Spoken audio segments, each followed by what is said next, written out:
It's about approximately 40 acres. It's presently, we own the property, and you are getting ready on the 15th of May at that board meeting. We finalized the guaranteed maximum price for that project, the GMP.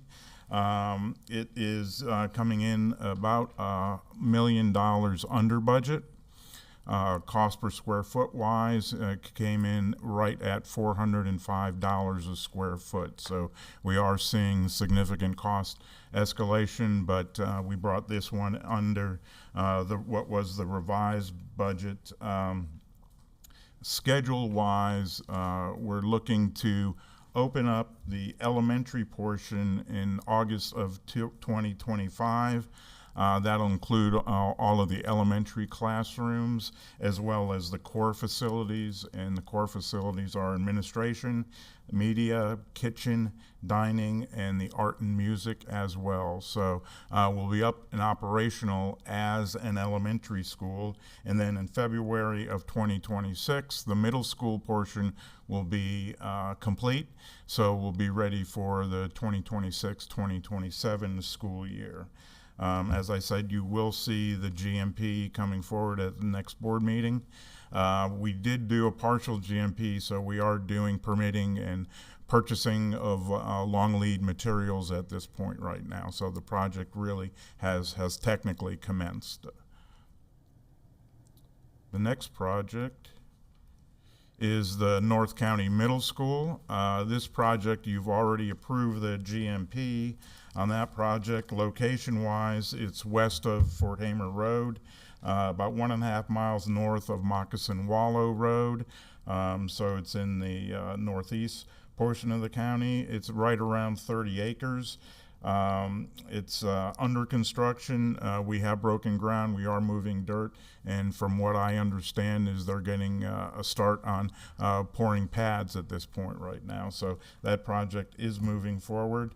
That project, based on past presentations to you all, there may be a unique programming for the commencement of that project when it's complete in the August of 2025, that we may be looking to relieve some of the capacity pressures that we have at Gullet by bringing perhaps the 4th and 5th grade in there a little bit earlier, and then having them matriculate through to the middle school side. So that project is in very good shape. We've got permitting and we're up and running construction-wise. The next two projects are the two elementary projects that we have on the capital project. They both are 900 student stations. One of them, the first one, is Artesian Lakes, and that's south of Buckeye Road, about 1.25 miles west of I-75. So once again, it's in the northern part of the county. We are in negotiations with the developer. We anticipating closing in the spring of 2025. We're waiting for them to get all the utilities in prior to that closing date, so that then we can start construction for both of these elementary schools. We've started the development of the programming, so what we call the ed specs are in development right now. We will be advertising for the architectural services shortly, probably within the next 2 to 3 months. So we will be bringing an architect on board. We will probably be looking at a prototype. We would like to utilize a prototype because it's a quicker design, a little less expensive on the design side since it's already been designed once, and we'll be doing a reuse, and we'll be able to tour those facilities, kick the tires, and see what we like and what we don't like. So we'll go after a prototype that conforms with our ed specs that we have developed, and that prototype will be used for both of these elementary schools. Once again, we're looking for occupancy in August of 2026 for both elementary schools. The second elementary is at Rye Ranch. Yes. I just have a quick question just as we're looking at some of this, and if anybody else has a question I guess you can ask too, since I'm breaking everything up. So the Artisan Lakes Elementary, I'm just looking at like projected. I mean, we don't have any kind of pricing on that yet. Like you just said, we're looking at things like that. Are you saying 70 million? Because 70 million for that elementary, we're paying 75 million for the middle school that's bigger. Why is it so close? I mean, why is that price so close to that middle school? Are you just guesstimating because you? Well, I mean, we're Maybe a also couple years from probably going to be a year out thought. plus when it comes construction wise, and I think we had a couple construction managers talk to us recently saying in the last 18 months they've seen as much as 35 to 40% increase. Yeah, so you're building that in. yeah, Perfect. yeah. Okay. Exactly. Now, the second is Rye Ranch, which is 1 mile past the intersection of Rutland Road and North Rye Road. That is a little smaller site. That's an 18-acre site. So when we select a prototype, we're going to make sure that the prototype will work on both the 28-acre site for Artesian Lakes as well as this 18-acre site for Rye Ranch. We have not closed on this property. We anticipating closing happening in the spring as well. We're waiting for the finalization of the infrastructure and roadways and all that to be in place prior to our closing. We will be using, as I said, the same prototype. We'll be going through the same process with ed specs on this facility as well. Any questions on Rye? Okay, the big one, Rangeland Parkway High. Rangeland is in close proximity to the premier sports complex at Lakewood Ranch. It's a little bit over 100 acres. Right now, we're looking at about 1,900 students is what we're anticipating for that property. We will be starting design selection and selecting the architect in 2024-25, so next year. So the majority of this funding happens in the subsequent 2 to 3 years. We haven't worked out exactly how that funding is going to be laid out at this point. More than likely, it will be through a certificate of participation or what we call a COPS. Right now, we're estimating around $150 million for this specific project. When we do get into the design and start working with an architect, once again, we may be looking for a prototype for this as well. But one of the things we want to do is we're going to do some fairly extensive programming to see if that 1,900 student station is appropriate or meets the actual program. So we'll be doing a lot of program design on this as well to see what we actually desire for the campus size to be on this facility. So those are the 5 active projects that we have going right now. As you all know, we have all the COPS projects are under construction as well, but we presented those in previous presentations. Any questions? Gordon, anything? I have a question. Yeah. Probably for Ms. Sellers.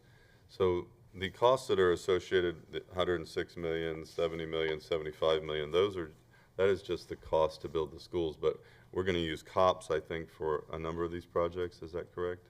Correct. So for the 2 elementaries that he just spoke of, that is the COPS 2025, could be 24 if it gets released actually in December, but we'll be bringing to you in October to fund the construction for those 2 elementary schools, same with as he discussed for that high school, which would be pushed out another year later, but in the same respect to do the same thing to build that, just because we're looking at we already have uses for so much of the other capital.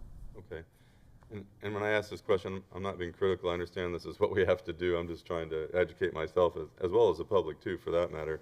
But this will actually add many millions, if not maybe for the high school, tens of millions of dollars in interest payments over the length of... Usually it's 20 years. 20 years, right? So, I mean, I remember talking to someone on the staff that said, for instance, the high school might incur $15 to $20 million of interest, or even more, over top of the planned per year, actually, right? And we look at that as we're even developing this coming up 5-year capital presentation.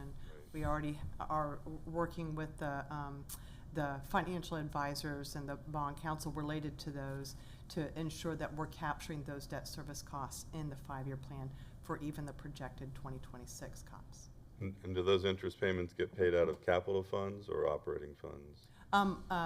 Like we use like impact fees, and we're checking to also confirm that those are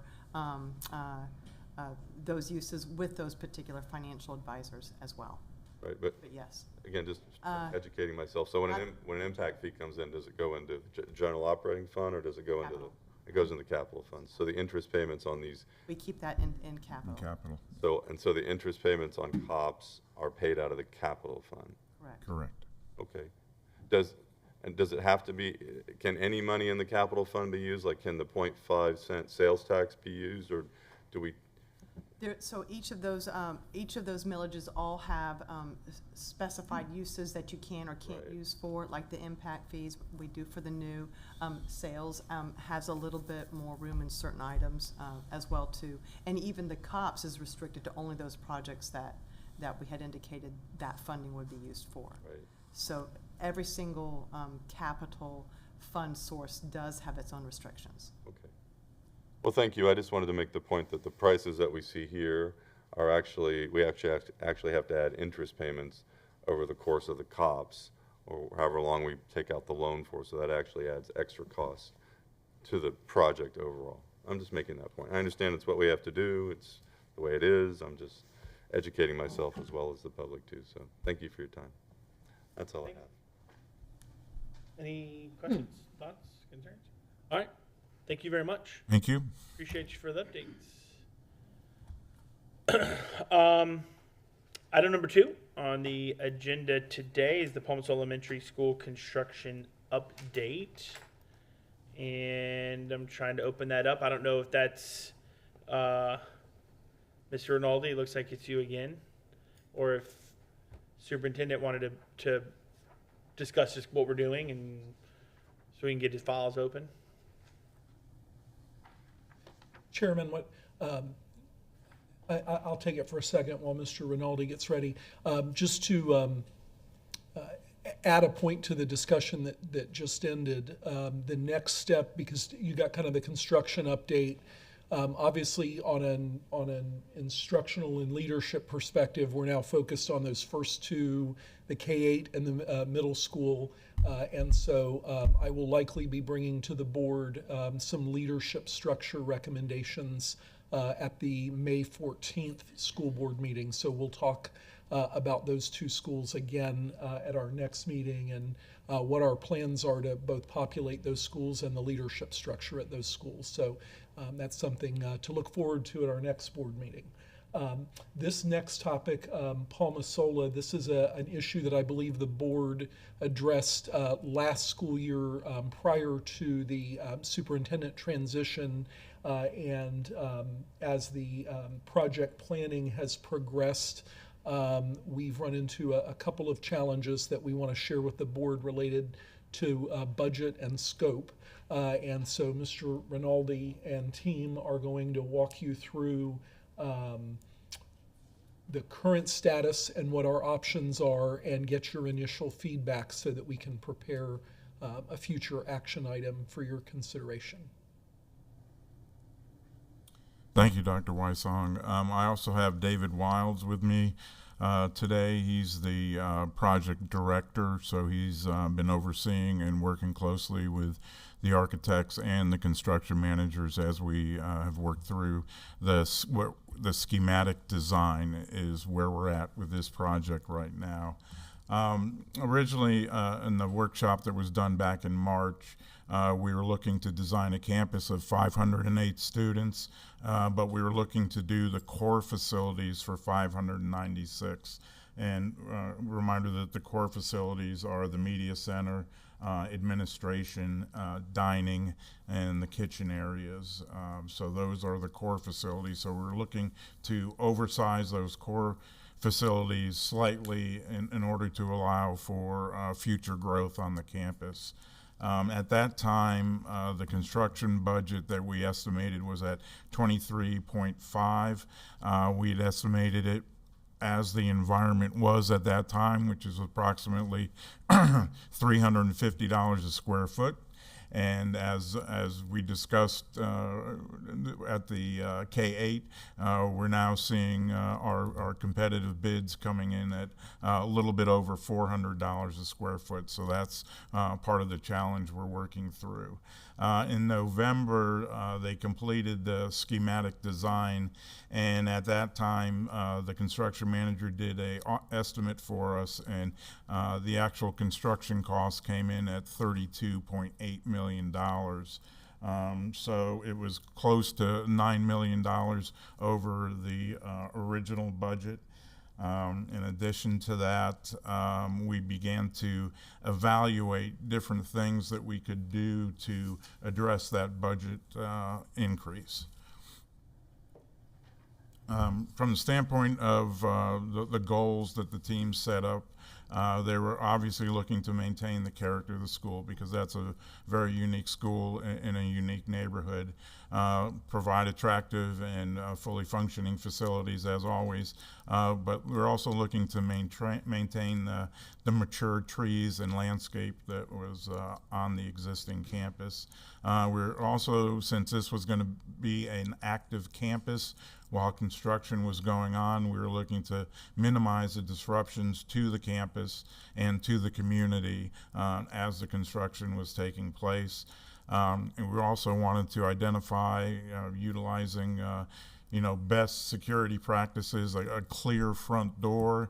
And we're also looking to make sure that we had both vehicular as well as walking patterns around the campus that supported the security as well as the overall function of the campus. And this being a neighborhood school, we're also looking to make sure that there was easy access to those spaces for community outreach and any special events that would happen on the campus. So as we began to evaluate and work with Mrs. Sellers, what we did discover is that we had about $7 million worth of available interest that had accrued as a result of the COPS projects. Now, typically what we would do with that interest, and what was planned, was we would reduce the actual debt, and we would reduce the principal and make a payment of principal and reduce the principal. But since we had this project that was over budget, we began looking that if we were to utilize that $7 million and increase the construction budget to $30,500,000 from the 23.5, what could we do for that campus, and what additional steps could we take? So we have developed a number of alternatives that are on this chart right here, and we will go through each one of them and identify what the changes are, and identify some of the decision points that we need to make in both regards to scope and regards to the use of that additional $7 million that is available at this point right now. I would like to turn it over to David, and he'll go through the specific items, item by item. And then we'll, when we wrap up an item, we'll ask for questions so we can get feedback and answer any immediate questions. And then we'll ultimately go back to that original chart that was our first slide there. So go ahead, David. Thank you very much. The first thing we did when we started was validated the project program. As we went through the space list, we looked at our goals and objectives for the project, the mission of the school, and what the schedule and phasing would be. So this was the ideal plan based on classroom size similar to the existing school, core facilities to allow growth, and everything that we want to do for a school that you want to build for 50 years. However, the pricing on that ideal school came back over $32 million. So even during the time that the contractor was finishing their formal pricing, we started looking at options. So if you want to go to the plan, this is what we came up with for our initial baseline design. So are there any questions on that? To give you at least a little bit idea, on the left-hand side, in the yellow, that is your kitchen and dining, and that is a brand new kitchen and dining. We have approximately 15 new classrooms, 2 ESE full-time classrooms, a single ESE pre-K, and an ESE PT as well. So you can see those classrooms. Now, the bottom of the slide on the left-hand portion, the blue classrooms, those are existing classrooms that when we did the Castaldi with the state, they would not allow us to demolish those classrooms. But you can see how the team integrated those classrooms into the overall plan, since it does front on the very public face of the buildings as well. In the center, you have the admin. The pink portion there is your media center, and then you have your classrooms flanking around it. So that was the design, similar to what was discussed at the original workshop. Any other questions on that? Okay, thank you. So when we started getting an initial look at what the pricing was coming in at, our project team of the civil engineer, architects, and contractors started looking at options to bring us back in the budget. And the first thing we looked at was to reduce the classroom size to that we used in Miller Elementary and Barbara Harvey Elementary. And both of those have classrooms that are about 800 square foot each, compared to 830 or larger that was in our original design. The larger classrooms we were interested in because it gave equity within the school, that you didn't have different teachers in different size rooms. The larger rooms also allow you to set up centers, and it gives you better education. If you have kids of different abilities in a room, you need to be able to set up different areas for them to work during the class day.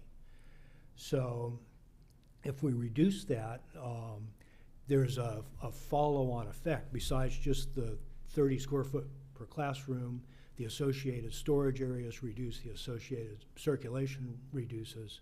So it has a pretty good effect on the overall size of the school. So that one gave us an estimated construction cost of around $30,500,000. After we looked at that, we flipped it around a little bit and said, well, you know, we're designing for 513 students now, but ultimately we want to have a size of 596. What if we don't get to that size?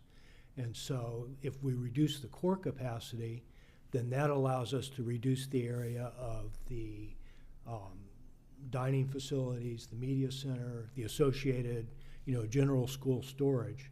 And again, it has a little bit of leverage on it, because as we reduce the net square footage, the overall square footage of the school reduces as well. By making that change, it gave us construction costs around $31 million, total budget around $36.6. The third option within that we looked at was, what if you did both? And that gave us around $28,800,000 for our construction cost.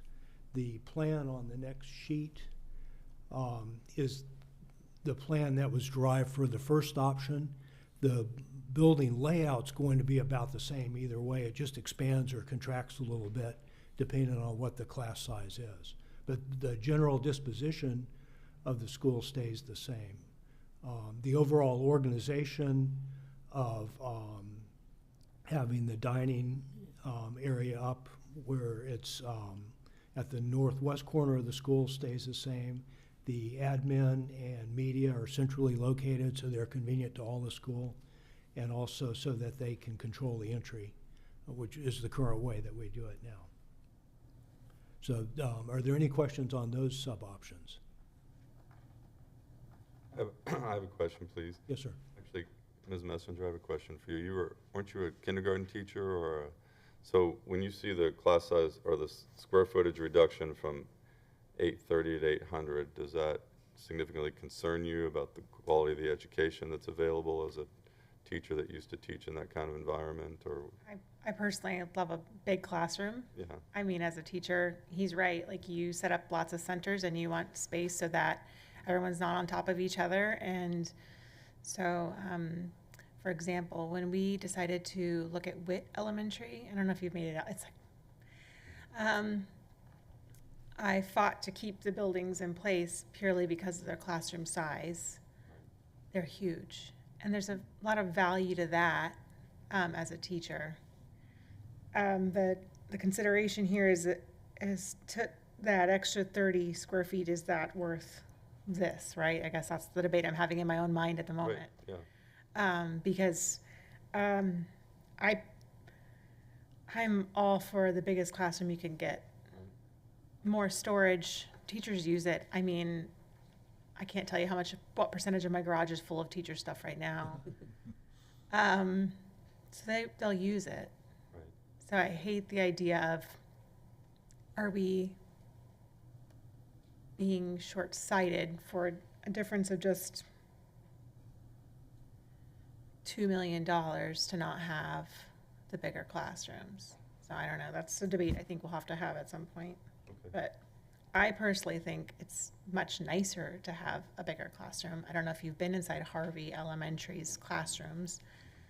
They are very small. Okay. But then the question of enrollment and class sizes at Palmasola comes into question too, which is actually on my list of questions when we get to the end, because that's a consideration as well. So. That's all I have. And I would say, at least industry-wide, the 800 is kind of in the middle. We've seen some districts go as small as 750 in order to address some of the, cost concerns that have arisen and all that, which, I mean, those are very, very restrictive, very limited storage. And, but so the 800 is kind of the midpoint, but yeah, we always like to get as much square footage as we can for our teachers. If I can add, I think the challenge and why this conversation is so difficult is, in this case, it's not that a little bit of a square footage change is a couple of $1 million. It's really $9 million. It's just that we've found this additional interest because we're fortunate, in the rate environment to have that extra, to have that extra money, and so we're already saying, let's not use that to pay down the bond. Let's put it into an over-budget project to reduce the margin of the decision that we need to make. And I think this is just a preview of the tough conversations we're going to have, to Mr. Tatum's point about the cost of these future schools, and the amount of debt that we're taking on to build. And so this is a micro example of very tough conversations to come. But I agree with you, Mrs. Messenger. I'd rather the teachers have lots and lots and lots of space for creativity and collaboration. But this is where this is the friction that we're going to have to resolve. I appreciate your opinion. I mean, you're the one who's been in the classroom. It counts. I just wanted to hear your opinion. And I've had a wide range of classroom sizes. I taught in a building that was built in the 50s, and the classroom was huge. Right. And then I taught in a classroom that was brand new, and the classroom was tiny. So, I taught in a classroom that was meant for ESC students, so it was also a small classroom, but I had a full size in it. So, I mean, it's doable. I'm not saying it's not doable, Right. but if you can have a bigger classroom Sure. and more closets. It's like a bigger pool behind the house, right? It's nice to have a bigger pool. I know, unless you have to maintain the pool. You have to maintain the pool.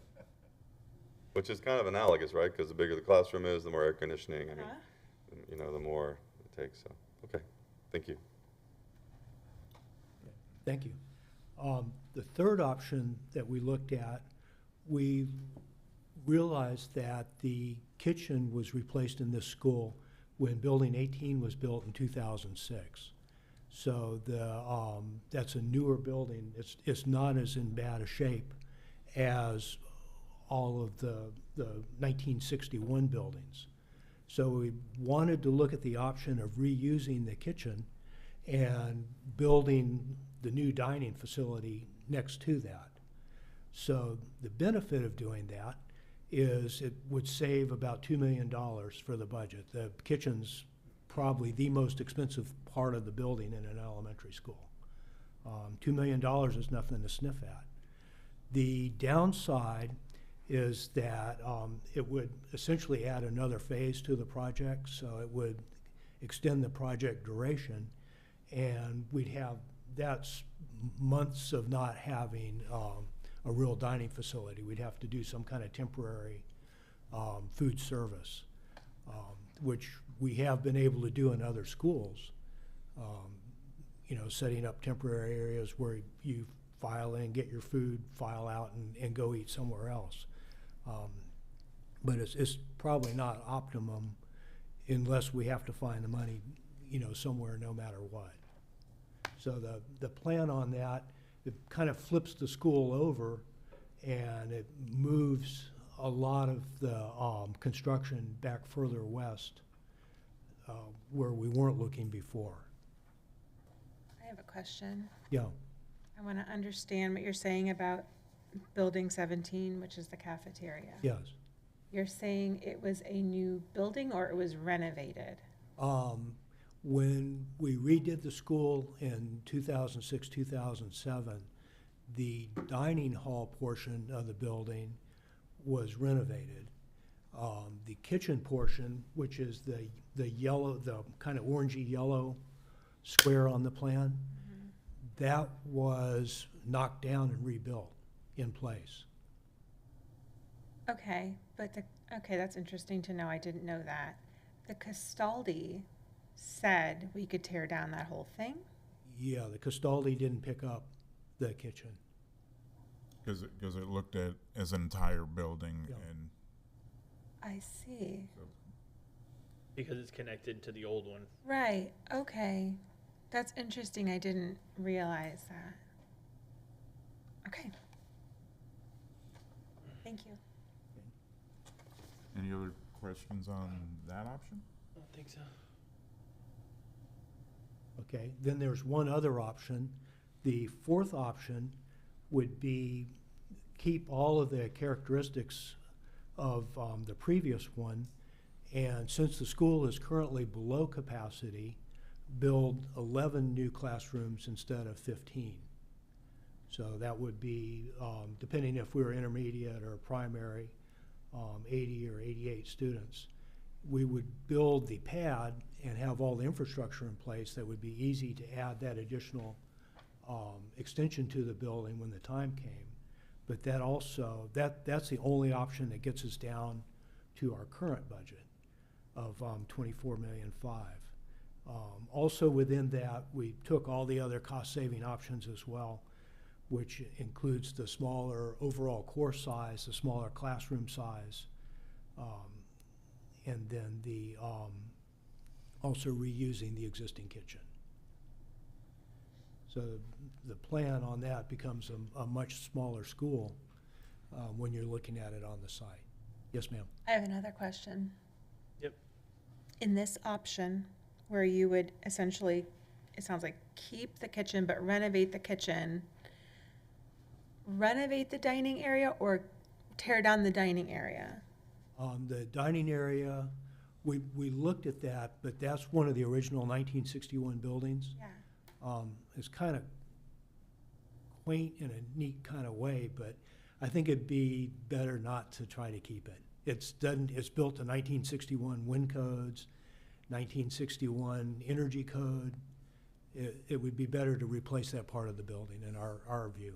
So in option 3 and 4, it would keep the kitchen area, Right. but tear down and replace the dining area, just so I Right. understand. Yes, ma'am. So all of the 60s would be gone. It would just be now 2006 buildings Right. left and building on top of that. Right. Okay. Then my other question is the cafeteria.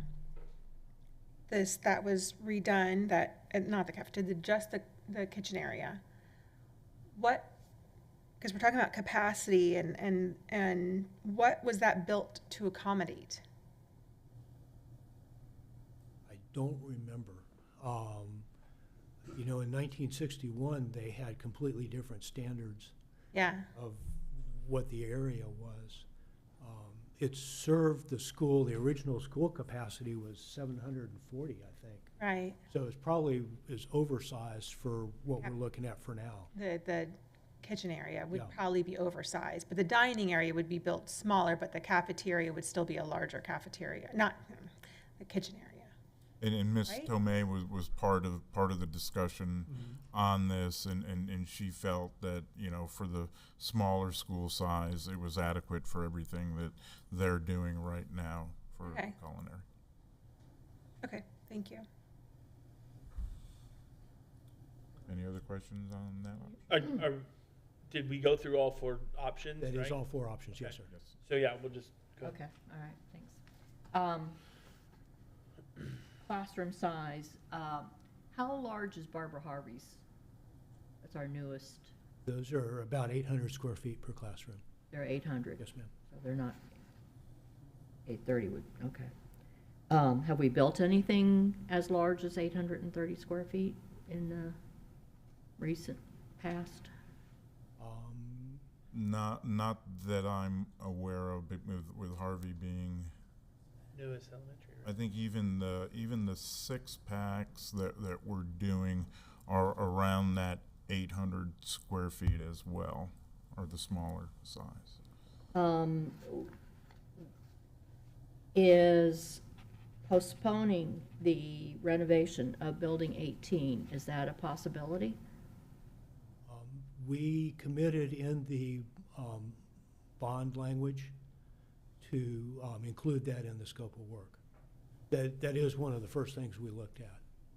So in order to change that or postpone that, we would have to get an amendment to the COPS? Correct. Okay. Which has been, We I'm- already did it once for some of the other I projects. think on 2010 or something. Oh, on this particular COPS? Right, remember, Yeah, we made an amendment. the 2023, remember, we adjusted the addition for Hale? And Palmasola. And- No, we didn't, did we adjust Palmasola, this Well, we last added, resolution? we add, well, Yes. yeah, we added Palmasola at the table. Yeah. Well, that was at the table, but since we passed the original in 2023, we did bring to the board a couple months ago a resolution where we did change the lease, there was a lease amendment change that we had brought to the board that was taking out the addition that we had in Hale. We were going to use some other funding for that one. How expensive? I mean, what does it cost the district to go in for an amendment? There are some financial fees to do that, and we would actually first need to weigh what that cost is to change that, but there's, if we're removing something out of it, that's a part for the district to work out for the construction part. As far as the financial cost, that financial amendment or something, I don't think is more than $100,000 to actually pull in the administrative financial advisors and bond counsel to do their work as far as doing that, if that's what you're talking about, the fees, the financial. Yeah, fees. I'm looking at, would it be, reasonable to do that? Obviously, we cannot finance any part of this out of the the upcoming COPS, right? In 2015, or 2025 and 2026, we're gonna be going out from new COPS. Yeah, the new COPS is, right now, is just talking about the 2 new elementary schools. Yeah, but we could add projects to it. Correct, because we haven't gone, that'll go to them, to you guys in October, our projections. So, Such yes, as if we adjusted what projects were being discussed. Such as a renovation of Building 18. Well, remember 18 is already mentioned in this current COPS, so. But you'd we have to do amend another it. She's saying you could amend it, take it out, and put it in. Take it the out new. and put it Exactly. in later, Right, yeah, correct. yeah. Because we're, okay. The Could I make I mean, one of the issues with a building 18 when we were looking at just doing a renovation is we are redoing the central plant, the main HVAC for this campus. So that's one of the benefits of doing the full renovation that we're proposing is we're able to upgrade all of the air conditioning for that building and not have it as an outlier for the rest of the campus.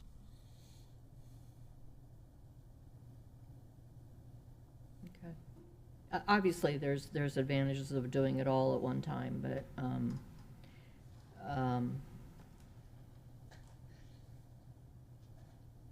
you know, I'm just really disappointed in this.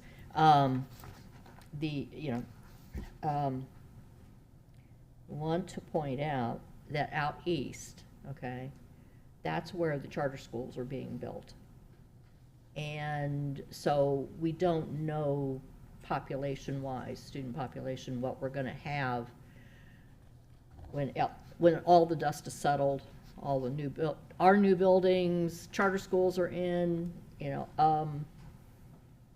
what we're gonna have in terms of population at Palmasola. And it's right now, it was built for 700 some odd, I think. Is that right? And then we said, okay, well, let's just build for close to 600 in the event that there's growth, because we can always add classrooms. There's enough land to add the 4-packs and 6-packs.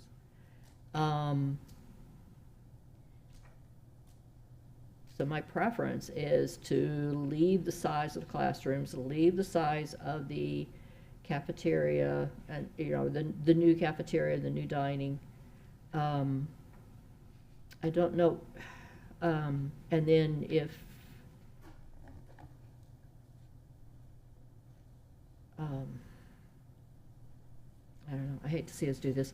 The dining, or the food preparation area in the cafeteria,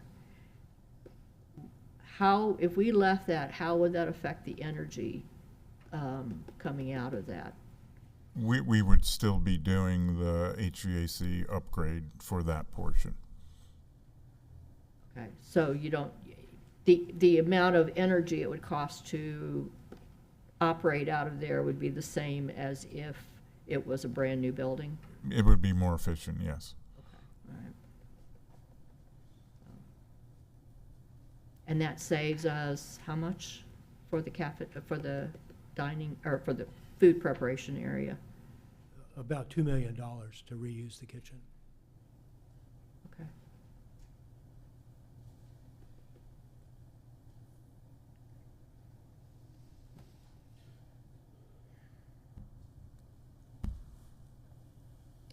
We're there for the students, we're there for teaching and to reduce a classroom size when we don't have to. As Ms. Messenger said, I think that's short-sighted. I want to see us keep the bigger classrooms. And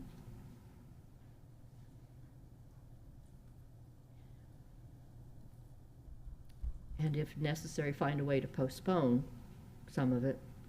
You know, if we're really truly not going to be able to handle the $2 million shortfall under option 1, then I consider it a $2 million shortfall. And if you, and the cafeteria food preparation area is $2 million, it works. So I don't see a reason to really be concerned. It's my input. Just so I understand, you're basically saying option 3, but with 830 square feet classrooms. Am I understanding you? Well, you would like to Yeah. not do the renovation of building 18, but I mean. Right. I would postpone it if we could, you know, and if it's necessary. But But just so I just want to understand what you're in favor of. I'm in favor, well, I don't know if it's becomes option 3, but it would be option 1, except for the food preparation I see. area. Work it that way, okay. I have some questions. Hopefully, somebody can answer them. What is the current enrollment of Palmasola, and what is the projected enrollment of Palmasola? Go to the microphone. Oh, here you go. I believe current enrollment K through 5 is 341. And then, that's current, 341. They also have, I think, 43 pre-K students on campus, right? Sure, which I'm sure there's room in other schools too if we had to relocate pre-K units. But what's the projected enrollment?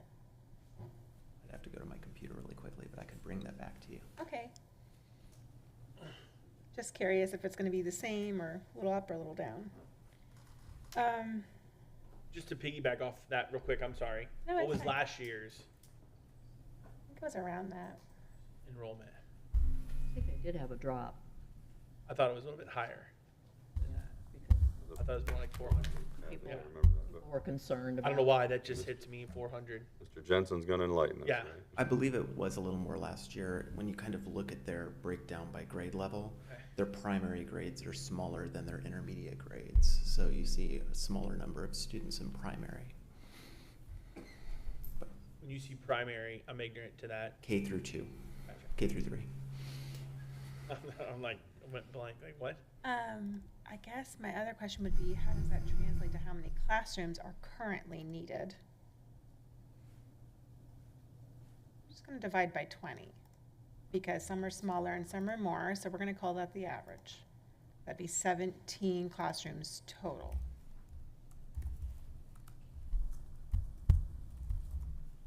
And in option 4, just so I understand, I guess it doesn't really matter what option.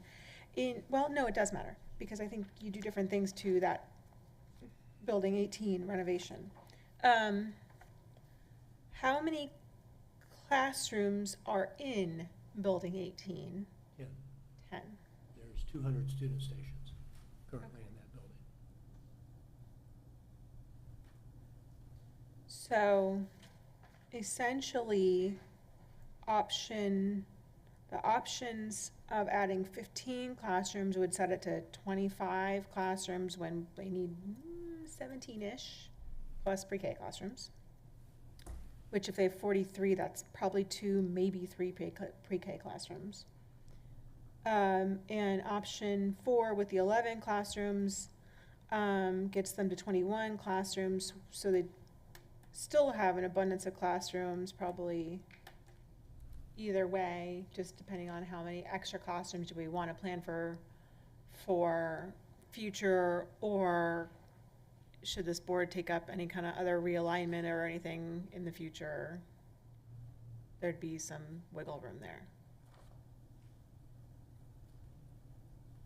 Am I understanding that correctly? Are you asking us at the board, or are you I don't know. I'm Are asking you just- myself. When I walked in, I was really leaning more towards option 2B, because I like the bigger classrooms. I think it'd be a mistake not to renovate building 18 because of its age. Do you know the?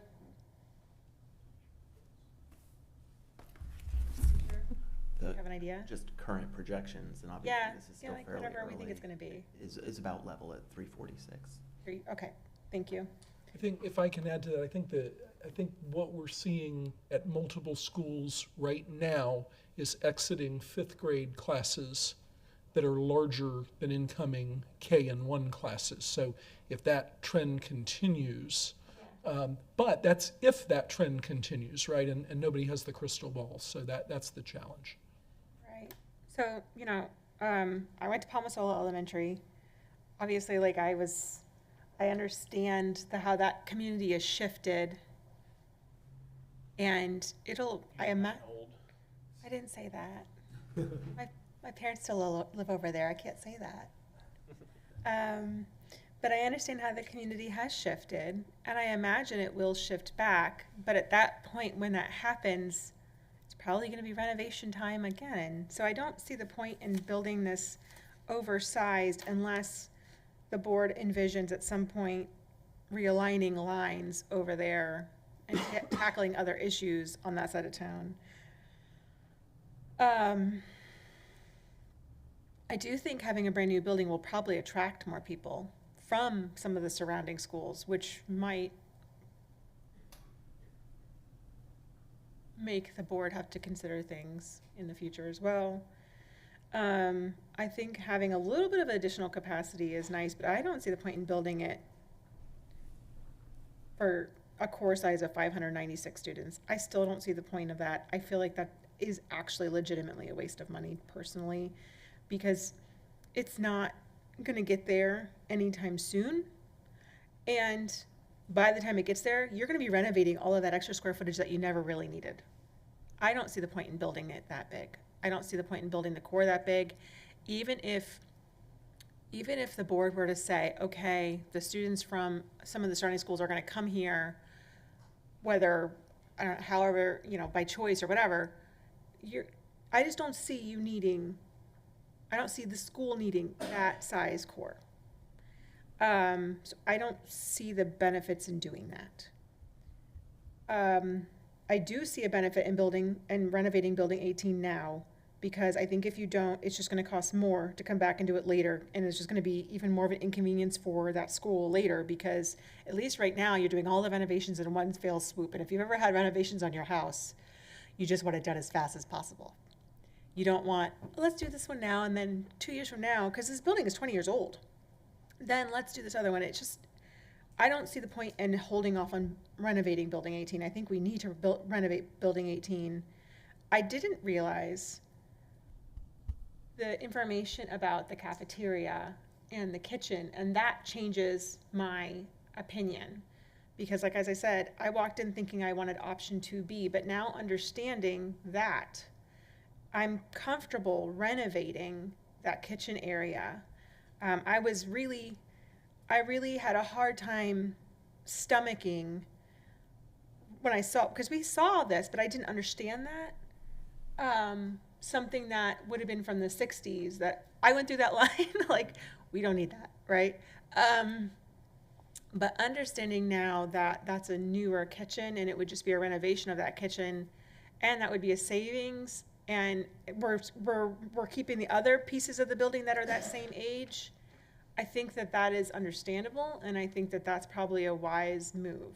So I can get behind that now that I better understand that. So thank you for that information. So I suppose now I lean more towards options 3 and 4, except for I really do like the larger classroom sizes. And I think you make a fair argument of the other classrooms from building 18 are larger. So it's going to be this two different, but we have that on lots of campuses. Let's be honest, there's a lot of campuses where the new building is a lot smaller classrooms than the old buildings. Like, I'll give the example of WIT. You can either go ballroom dancing in one classroom or line dancing very closely in the other one. I don't, it just, so I don't love that idea, but I also don't love the idea of not being able to use at least some of this interest to pay down the principal. That really bothers me.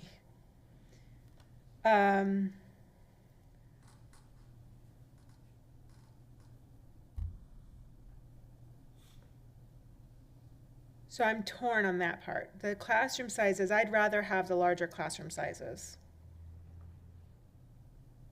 But I am comfortable reusing and renovating the part of the kitchen. So I think that, and I think that's your point, is those, maybe those, Agreement on that. maybe they balance each other out. Look, we created option 4. I mean, we created option 5. Let's make a new box. But I don't know.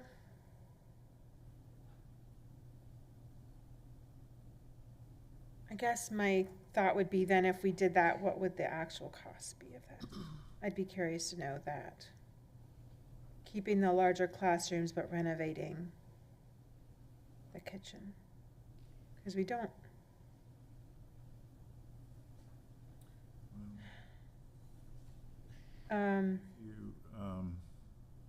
If you look at the difference between option 1 and 2A, that's 1.4 million, and the only action there is the reduction. So increasing Yeah. the classroom size is around 1.4 based on okay, The so like schematic. adding that to option 3, 33.2. yeah. Go ahead. Um, I think he's doing numbers. If we don't, you had an interesting point about the number of classrooms that are needed. If we reduce the number of classrooms, which I assume is, would be the far east side of the building, the proposed, how many would we eliminate, and then how much would that save? Let's say the far east, 4 buildings, or 4 classrooms.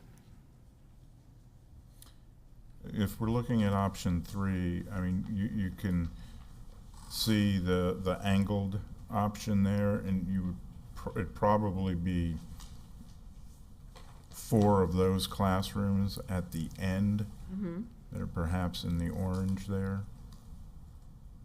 And then we would do, the same as we did with Parish High. We'd have utilities going there, we'd have everything stubbed up. We wouldn't put a playground on top, make sure we don't put a playground on top of it, and, kind of do the building pad, as David said, so that it's ready for that addition. And how much could we save on that? Well, that's the difference between options 3 and 4. So That's like 1.8. So it's about 1.8 million.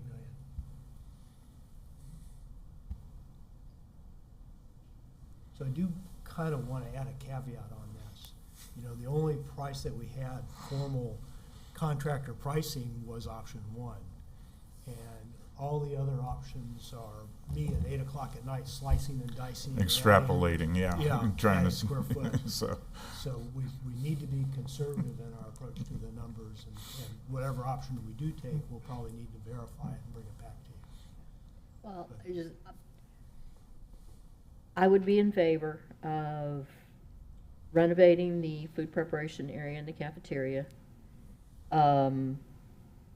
And then if that's still not enough, and it's sufficient number of classrooms, reduce the number of classrooms as opposed to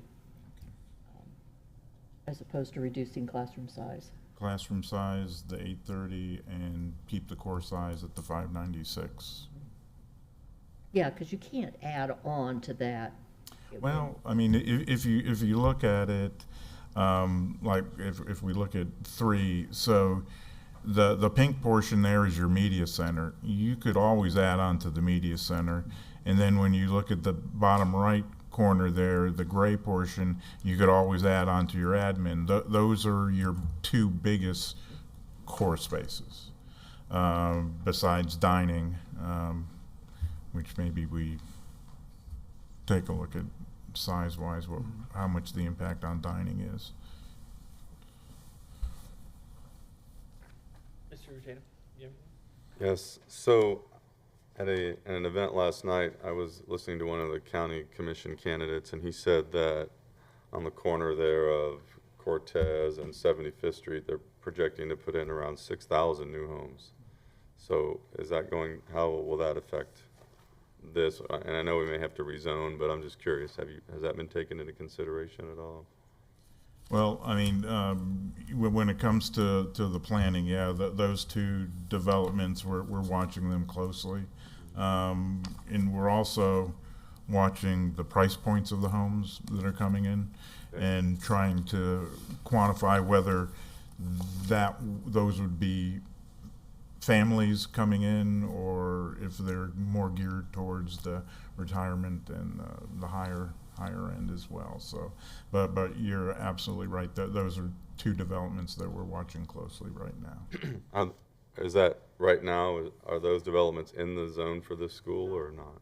They'd be in Bayshore, They'd be in Bayshore. Bayshore and Seabreeze. Bayshore and Seabreeze. And what's the occupancy of Bayshore and Seabreeze currently? Like, Mr. Jensen, you're up again, so. But I think they're, They're yeah. both on the computer, let's see. Yeah, let's see who can get it done quickest. But while they're looking that up, so last year when we voted to extend this school and keep it open, I think we made kind of a commitment to the community that we would do this. But we're a year later now, and I'm not talking about closing it, okay? Somebody's watching like, oh no, but what I am saying is that I think that what I've seen today, I mean, I kind of did some math, and just for, we're over $500 million now with these 4 schools and this renovation coming up. And it might be time for us as a board, when we start saying things like, I'd like to have a bigger classroom and I'd like to do these other things. I have this thought about things that would be nice to do and things that we have to do. And I just feel like it's time for us to start thinking about, what do we have to do to make a quality education building for our students, while at the same time as we're looking at all these projects in aggregate, to start saying, we have to start chipping away wherever we can at the budget so that our building expenses just don't continue to bloom out of control. And so if and it appears from what I've heard that option 4 is adequate, and even more than adequate. I mean, we have 800 square feet. That's what we're doing in the new schools that we've built. It doesn't sound like there's going to be a significant increase in the occupancy of this school.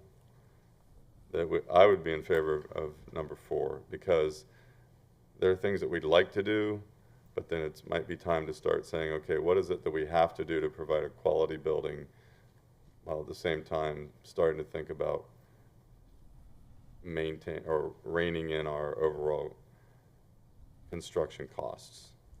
And it seems to me that option 4 gives us a good building. May not be the best building we could provide, but there's always something we could do better with money. But it is a good option that provides a nice educational facility for these students. So I'm actually in favor of option 4, but do you have that information yet, Mr. Jensen, by any chance? Okay, thanks. I've got from the 19th, from January 19th, Bayshore has 705 student stations. It has 658 students there, so they're at 93%. Do your numbers and Seabreeze has 736 stations. They're at 483, so they're at 66%. So they have capacity there.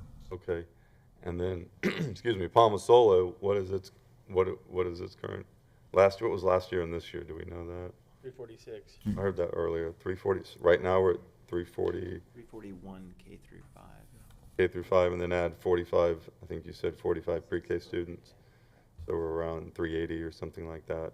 So we're actually 50-something% capacity there. Just round numbers. Yeah, they're in 740 student stations, so yeah, they're in the 50-55s. Okay.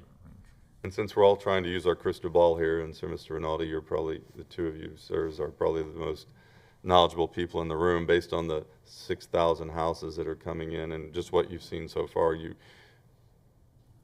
Are you estimating a big influx of, let me just put it this way. So what I heard was Bayshore is at about 95%, Seabreeze is at 60.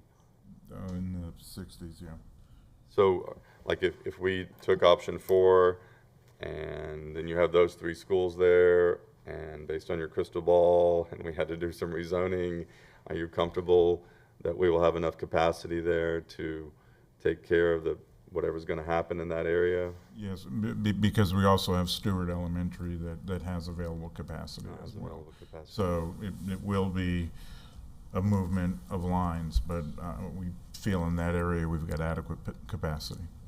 Okay. Well, I'll just repeat my general thought that it's, for me at least, it's time to start really looking at these construction costs and saying wherever we can. I mean, that $7 million interest payment, it would want to be, it'd be nice to, it'd be nice to build a bigger school with larger class sizes, but we just have to start, in my opinion, at least start looking at cost-cutting measures that provide good schools, but provide cost-cutting measures. So I'd be in favor of option 4. Thank you. I have another question, sorry. Yeah. What is the classroom size of the new wing at Freedom? That's like 760. 760? Okay, They're smaller than Okay. the other ones we've been building. okay.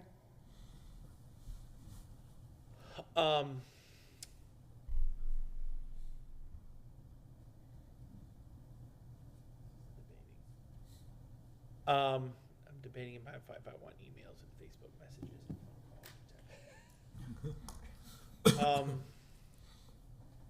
The Lake Flores, all that construction we're talking about at 75 and Cortez. Yeah. Typically, when developers come in and build these communities, the North River Ranch, Artisan Lakes, Faulkner's, the Rye Ranch, Lakewood Ranches, every development they've ever done, they typically come to us and say, hey, these are going to be family-owned housing. This is our price point. This is what we want to go into there. And give us a heads up, so to speak, to you may want to look at getting schools there. We want a school there, whatever. Correct? Yes. It's kind of like the typically we know the process, right? nature of the product, yes. And so that has not happened with. I'm assuming, I don't know. Has that happened with? I That don't Lake know if Flores. they've coordinated with Mr. Penley and that Okay. group. Okay. Not to my knowledge.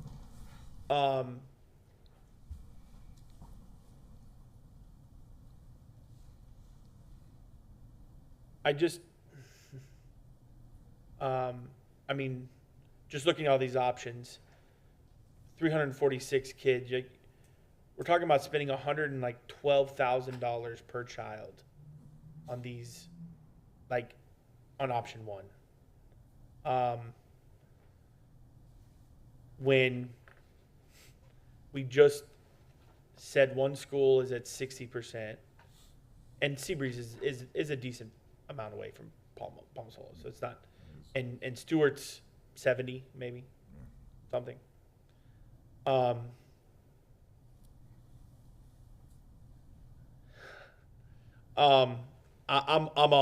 with Mr. Tatum. Option 4 would be my choice. If there's an option 5, and I'm not going to say what it is, but I would even be in favor of looking at that. I don't know when the regentrification is going to happen of West Bradenton. I don't know. My grandmother has been in her house since 1963 and hasn't produced an elementary child since 1969. So I don't know when it's going to happen, right? There will be regentrification of West Bradenton, Northwest Bradenton. For us to spend, and it doesn't seem like option 1's even a choice, but even 31 to 32 to 33 million dollars on a school of 346 kids is irresponsible. I mean, I just don't, I don't see how we can do that when that's not needed. And I'll get the calls and stuff. Anyways, don't matter. So, I mean, the bottom line is that I know, and I'm not asking us to go back on our word, what we told and what we voted on, etc. I'm not asking that. But what I am saying, I just want to make sure that we know what we're doing here. We're spending a lot of money on very little need, and I'm not trying to say the kids there are not, they don't need an education. I'm just saying we've got places where we're exploding, and we can't put more portables in Harvey, and we're going to spend 20 some odd $30 million on 300 kids. It's hard.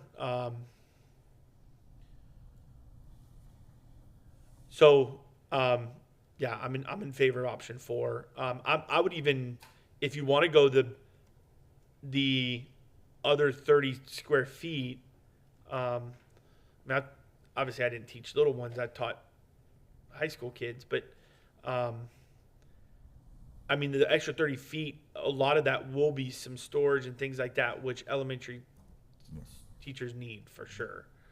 So could you potentially 11 classrooms plus you said the building 18 is like 10 classrooms, so it'd be 21 total classrooms? Plus the ESE and pre-K. Yeah, so if we up the 11 by the 30 square feet, you'd be 330 square feet times the 425 that we're looking at, you're at about 150,000. So, and we get the bigger, we'll maybe look at option 5 being option 4 with larger classrooms. Yeah, I wouldn't mind seeing that, and obviously this is all predicated on going back to the construction company and saying, hey, what does this look like, right? So we had them here. I mean, the board, do you want to hear from? I know Mark, I'm throwing this at you. I mean, I don't know if you were ready or wanted to or even want to get up here, but board, do you want to hear from to see numbers? Like, are these even close? Yeah, come on up, Mark. Do you want to announce your cell phone number? Nope. I got it. That's right here. They all got it. Oh, that's fun. They all got it. All right, good morning. Do you just want me to take questions, or you want me to give you my input, or how do you want? Introduce yourself. Yeah, sorry, yeah, Those who don't know you. yeah, thank you. Thank you.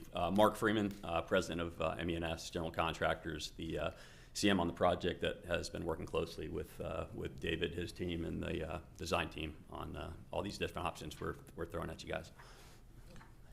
Do you guys want to hear? I mean, you've done schools. I mean, what's your thoughts? I agree with what you're saying. I know the student count that's existing and projections are certainly a lot lower than what we're looking at. And to reiterate David's point, these are very schematic, budgets that we've got here. That really the only one that was actually priced with subcontractors was option 1.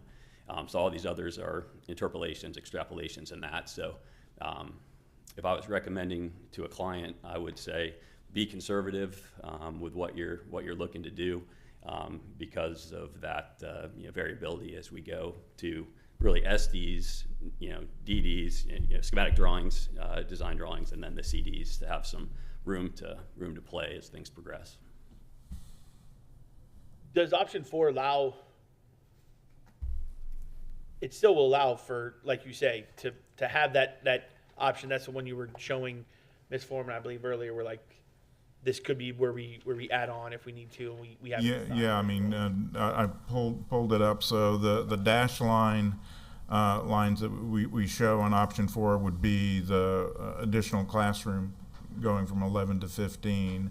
And the pink portion, top right hand side there is the media. We could expand that if we get in that 600, and then that bottom right is the admin. If we needed to add additional admin space, it's on the outside, so we'd be able to expand that as well. And those are primarily the core spaces when we say we go from 596 to 513, the instructional spaces and operational spaces that get reduced. And I guess to answer your question before, if the option 5 was option 4 going to 830, you'd probably be looking at the GMP estimate of being about 26 million would be kind of a rough number, I think, there, again, with extrapolating or interpolating the data that's been provided on this sheet. Gotcha. So 830 square foot, 11 classrooms. That would be the top number, sir? where it says current Yep. construction budget, is that? That would be the number in orange on option 4 that says 24.5. That would instead be roughly 26 million. Option 4, 24.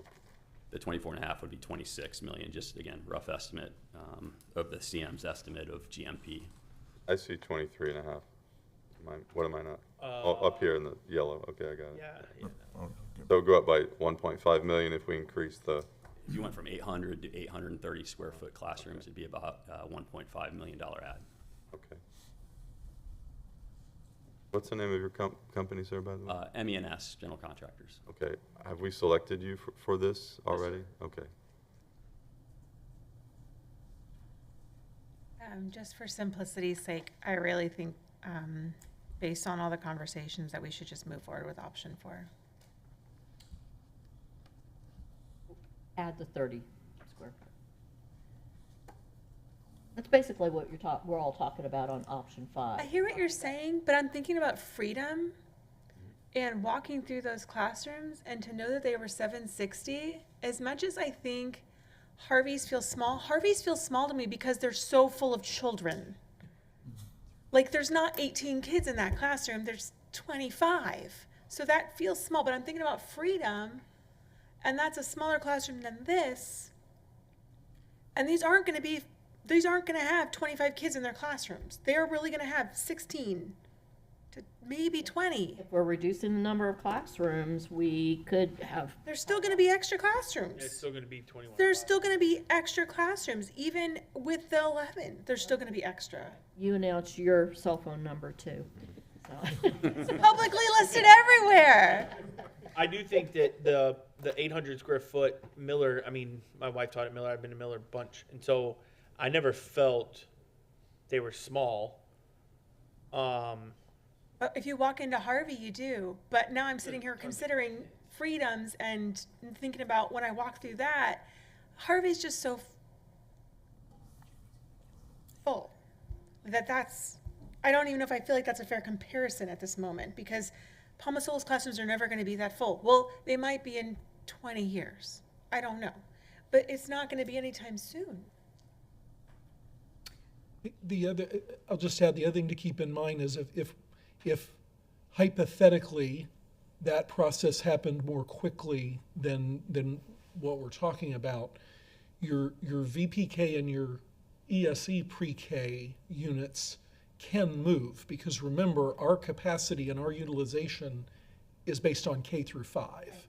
And so even and of course VPK is very important. We want students doing that, but if push came to shove, that's what you would make those adjustments before you would really ever run out of room. And so that's, just another management piece with all of this. Am I thinking right when I think that the state used to tell us how many square feet we could have per student station? Is that correct? Yes. And that is different now? I mean, they give us more flexibility? Yes. So we got to the smaller classrooms because of the state standards. State standard, I think, is 862 square feet. Great, let's do that. No,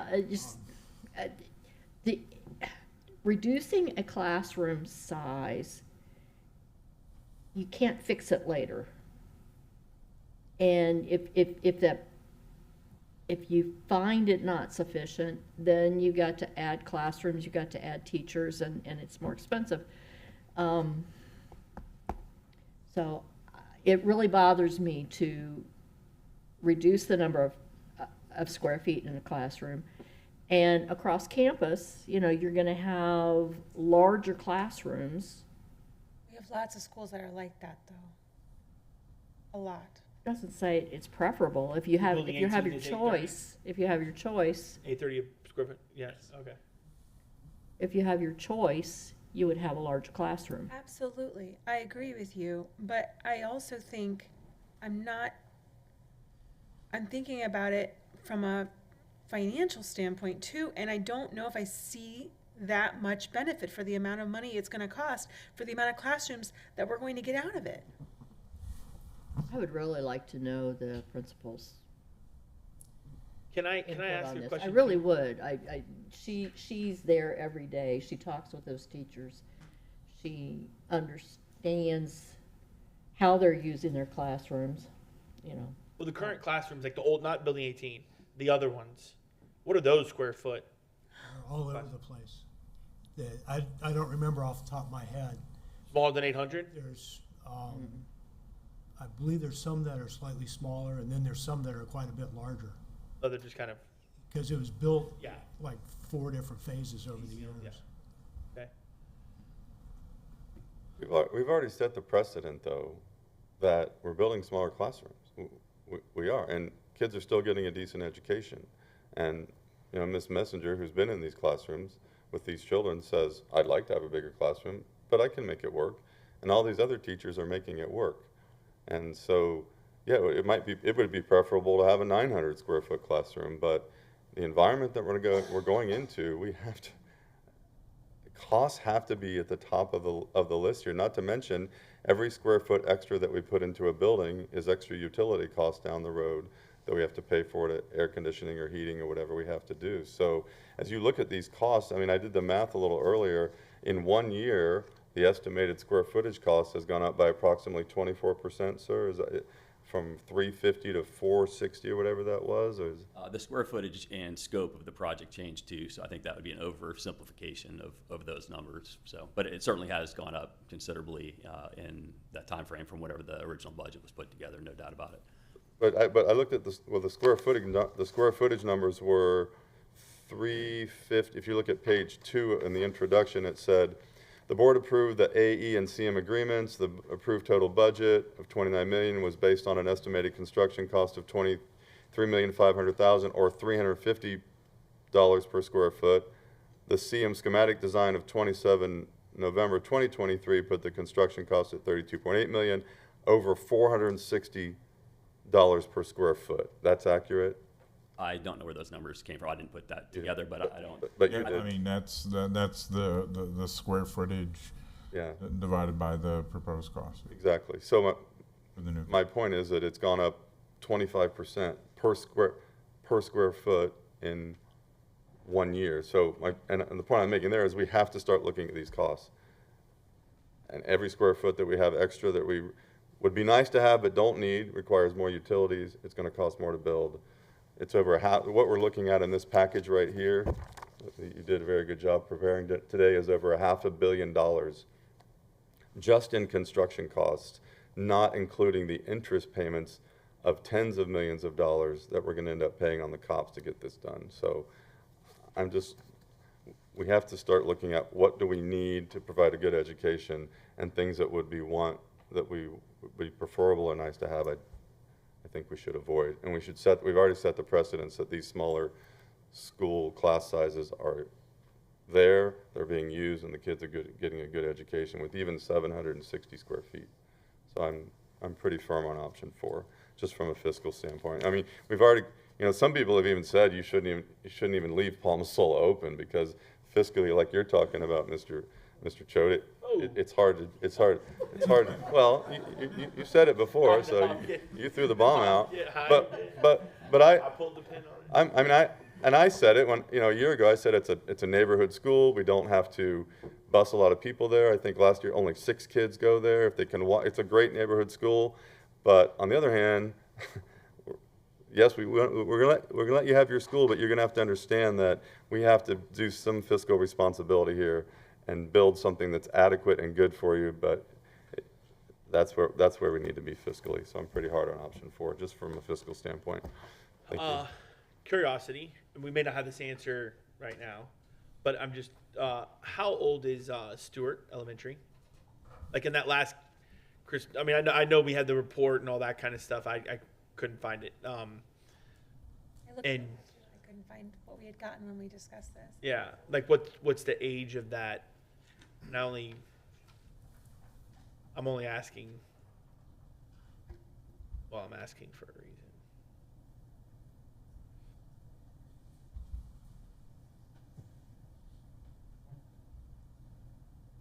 I'm looking at fish. Year constructed 1980. Does that seem right? Sure. I know the one like fourth and fifth wing was probably There's newer there. early 2000s, maybe. Okay, there's newer there. Yeah. Yeah, For there that are, wing. okay, so That one was wing. one building, yeah, 2005 Yeah. for, building 2, which is the classroom buildings. Okay. So, but the main building itself is 43 years old. 40 going on 44. Okay. So, okay. And then I agree. I'm option 4. I mean, because that's going to be 10 years from now. We're going to be talking about we got to redo Stewart, and we're going to be in the same situation. Anything else from the board for options? Oh, yeah. So Chairman, based on what you all have shared, we'll develop, I had started to write down different option numbers, but we'll call it option 5. We'll work and price through all of that, but it was helpful here to hear the consensus on this use of the interest payment and all of this. I think this was the clarity that we needed, because ultimately we have to bring you an action item. Right. Right. For your approval. And so this will let us kind of craft that out, and then we'll go from there. So you're saying option 5, you're saying to add 30 square feet? Well, I think we can probably do is, because there was still some back and forth there, we can certainly, I think, look at confirming that option 4 price, Right. looking at, and then pricing out that difference in 30 square feet. And then we'll look at just so that you have those two numbers. Okay. And what those what the use of that interest payment looks like. We'll work on all of that internally so that I can prepare a recommendation for you. Okay. So when the recommendation comes, it will be one or the other? It will be either 800 or 830 or? Right, I'll make a recommendation, and then if you don't like it, you can change it, of course. That's not what I thought I heard, though. I thought I heard the 3 of us, and I like Mrs. Okay, Foreman, maybe she's a I nice mis- lady, but I thought the 3 of us kind of agreed on option 4 with minimizing costs. So that's what I thought I heard. Well, then Is that what- we'll prepare that then. Yeah, I mean, I like option 4, just because I like option 4. And you don't care about the extra 30 square feet? I mean, I know it's going to roughly add $1.5 million or whatever. I mean, we know kind of what the numbers are going to be. I would still probably stay with option 4. Okay. Yeah, Ms. Messenger's kind of nodding. I don't know what that means, but Well, I mean, I begrudgingly agree. oh, okay. All right. The only other thing that we did provide a preliminary phasing plan to show how the team has worked to construct the new facilities in order not to impact the existing classroom spaces. Obviously, if we go with option 4, we've got to take a look at how we're going to be doing serving food during the renovation of the kitchen area and the dining, but it's similar to what we're doing at Blackburn, so we've got a kind of method for doing that. And then we put a preliminary schedule together, assuming that, in early May, we'll be able to give them approval of the schematic design, and we'll start moving forward on that. With the timing, that graphic right there. Yeah. What The graphic. once the new building is constructed, obviously it takes a lot. Like that building takes a lot of into like that open grass area and kind of the play area, etc. The old building will be torn down, and that will be the new, quote unquote, play area. Like because they've got the big fields and they got the basketball courts on the right hand side. Covered area looks like it's staying, but we'll replace those fields with over on the other side. Is that on my assumption? That's Okay. the plan, yes. Okay, I would say this, because there is a lot of talk from, and this is how it was, and this may be another bigger picture, but I'd love to be able to create something there that, and we can get to this later, but that the community still has access to play on those parks, to play in there, but we're also cutting it off from our main campus, right? Because the reality is, Northwest Bradenton there is no parks and playgrounds other than the schools. GT Bray's down, I mean, when I say west, I'm talking more like north of Manatee Avenue. So I would like to be able to provide access. I mean, as a kid, we played ball there all the time and whatever. So I think that if we can construct something there to allow access for the public, but also not, hey, you can't just walk on our campuses. Exactly. I would be in favor of that. Okay. The fencing and things. Okay. We appreciate the direction. Thank you. Appreciate your time. Board, we're an hour and a half in. Do you want to take a break? Okay. Let's go return at 11 o'clock, which is 7 minutes.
we're on to our third topic, and I think we're staying with Mr. Rinaldi. Good morning and again. Mr. Jensen. And obviously, Superintendent, you'll have some thoughts and comments about this, but this is the school start and dismissal times for 24-25. I know this kind of came about with our discussion with transportation and looking, say, how can we make that better? So, floor is yours again. Okay, thank you. Good morning again. Got to get really just two charts here. This is the chart that we shared during the transportation presentation showing our existing current start times and with our gap of 55 minutes that we presently have between those start times. And I also provided the percentage of on-time arrivals, and these on-time arrivals are before the bell time. One of the things that we discovered as we were working through this is the number of minutes or hours that we have in the classroom is significantly different than what some of the other districts have. So when we were evaluating how their on-time percentages were working, we found that they were in school a lot less than we were. For the high school, we found that it was 6 hours and 55 minutes for us. Elementary was 6:50, and middle school were both 6:50 as well. And we saw a wide range with some of the other districts around us, but most of them were under the hours that we spend in the classroom. But in addition to that, I mean, they range from anywhere from 6 hours 10 to 6 hours 30 minutes. So there were some changes there that we observed. So the second chart is running some scenarios on increasing the gap between the different levels. The top is the arrival times, and as you can see, we've increased the 55 minutes to 65 minutes between high school and elementary. And then we've given three possible options for the middle school. With the 65 minutes, they would have a start time of 9:30. 70 minutes would be 9:35. And 75 minutes would be 9:40 start times. And also calculating this, we changed the amount of time in the classroom from the 6:50 and 6:55 to 6:45 for everybody across the board. So that does help us from the standpoint of making sure we're not starting the high schools too early, or we're not dismissing the middle schools too late, right into rush hour traffic. Then the bottom shows departure dismissal times. Once again, keeping 65 minutes between the high school and elementaries. And then we looked at three options, 65, 70, and 75 minutes for the middle schools. So at this point right now, we're open for questions, comments, conversation. Superintendent, do you want to say anything to add to start discussing? Thank you, Chairman, for that opportunity. Again, board members, really the genesis of the conversation is it worth making a very marginal adjustment to scheduled times in order to get a marginal improvement to transportation performance? The 55 minutes between levels really is very tight for a community with with the geographic limitations and the traffic density, challenges that we face. I did talk with our full leadership team, which includes all of our school principals. They looked at this when we met last week.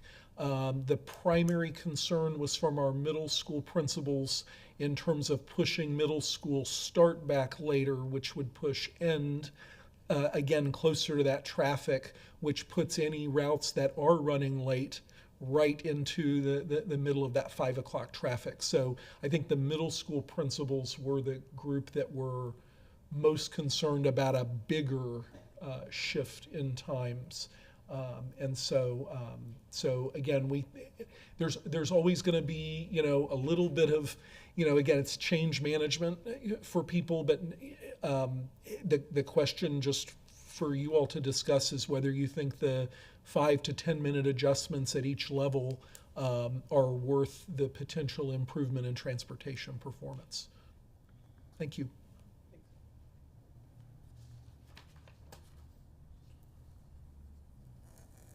So, Mr. Rinaldi, Yes, sir. I just want to make sure I understand these charts real well, please. So the first chart, which is in red, essentially, at the top, what that means is that if you take the high school line, 97% of our students are arriving before the bell currently, Correct. and then 75% of our elementary students are arriving before the bell, and 84%. Yeah. Correct, yes. Numbers seem higher than they were like the last time we looked at these, but is that Well, now these are to the bell time. Last time we were looking at 10 minutes early, okay? and in order to allow for breakfast and things. So this was one of the columns in that, but we were looking for our goal of being 10 minutes early. Okay. What were those numbers? That would, because it seems like for education purposes, it would be optimal to get off the bus a few minutes before bell time, at least.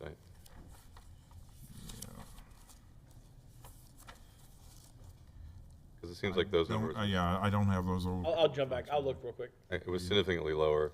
That's what I was. So, Mr. Jensen, you're the former educator here, and obviously Ms. Messenger too. But the point that I wanted to ask is, how important is it to get to school 10 minutes before school as opposed to being there at the bell time? It's always nice. One point of clarification, and Mr. Rinaldi helped me understand this the last time we were discussing this data, that before 10 minutes basically means the bus got there. The bus got there 10 minutes or more before the bell rang, which means that this before bell time means the students are getting there between 0 and 9 minutes before the bell rings, so there still could be padding before the bell rings within this data set as well. So a bus that gets there 9 minutes before the bell rings would be captured in the before bell rings category, but not the 10 minutes or more category. Of course, it's nice. I mean, like ultimately, our goal, I think our collective goal is to get students to school on time so that they can access their education from the first bell. So, if we can get kids fed and get kids into class so that they're not missing any instructional minutes, that's ultimately where I want to be. I've got those numbers too, by the way. Oh, go ahead. So for that last workshop, routes prior to bell, same thing, 97, 75, 84. Okay. But 10 minutes before the bell, or more than 10 minutes, was 93 for high school, 65 for elementary, and 65 for middle. Okay. So that's where that decrease comes from Okay. earlier that you get there. And I know maybe with some new security measures, there might be extra time that we need to get children into school, although that'll be primarily at the high school, so that really is not an issue. Yep, it'll be at the high school, and our goal there would be to try to get in 15 minutes if possible, to allow them to go through the process. Okay. Thank you, Mr. Chairman, for that. And then if we go down to the second chart, the green chart, so if we increase to 65 minutes instead of 55 minutes between high school and elementary school, we will gain a 5% increase in on-time arrivals. Is that what that is telling me? The 75% to 80%? Right, right. And then we would gain about like an 11% increase for the middle school. Yeah. Sorry to put you on the spot there, public math and all that. I just want to make sure that, so we would go from 84% middle school before bell arrival to 95% With the 65 of minutes. the 65. Okay. is what's the downside? Do you see any downside to 65 minutes?